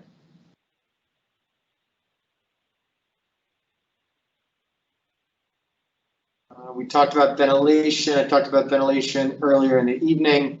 I will look forward to seeing, that is the first that I've heard about a CHEA survey, one that it was being administered and 2 that there are results. So I will look forward to seeing that from CHEA. I'm not sure, Ms. Nadia referenced the return to school plan. She said that there's no plan. People are not sure what the plan is. I'm not sure what she means by that. And yes, we do continue to say if there are questions, we encourage parents to contact the case manager, contact the building principal, contact the people services supervisor, have those discussions, contact Mrs. Wethington, and certainly contact me. We can put them in contact with the right people to follow up with. In terms of the ventilation, and again, because this came up in one of the other comments, we continue to follow the directives and the guidelines that are placed before us by the state and by the Department of Health.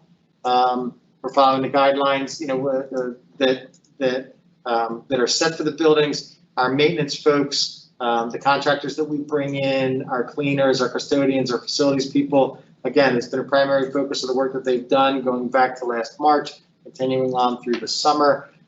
If there are classrooms that are not usable, obviously they will not be used. It's an ongoing discussion about vestibules as well. Safety and security continue to, they are our primary focus. They have been, they will continue to be.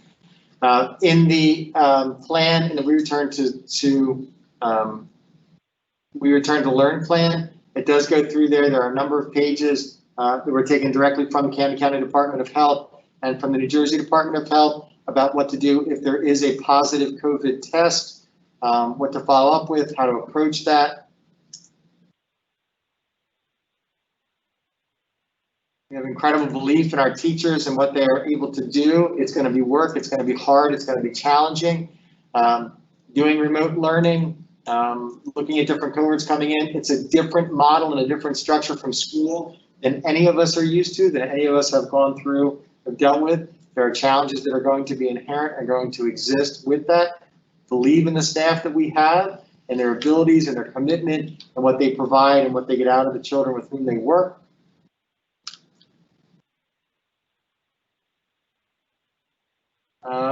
If staff have issues with returning, if there's requests for accommodations, there's a process that, again, we've shared information with staff going back to July.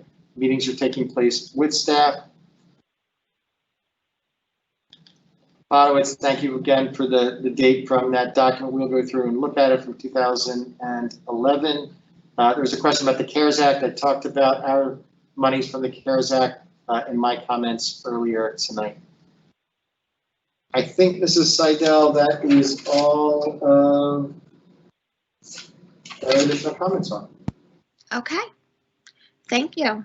Seidel, I have one more public comment that I have to add that I missed. Mindy Rosen, 6 Fairhaven Court. How does the public know what the board voted on in B and F if there's no information about items 15.1 to 15.3? And my previous question was not answered. Now I'm finished. Okay, thank you. Okay, so thank you everybody for a great meeting and discussion tonight. And with that, I will ask, I will make a motion to adjourn this evening, and I will ask Mrs. Neary for a second. I second. Thank you. All in favor, please say aye. Aye. Aye. Aye. Any opposed? Okay, everybody, meeting is adjourned. Thank you so much and have a great evening. All right, take Good care. night, everybody. Good night. Good night. Good night. Good night, everybody.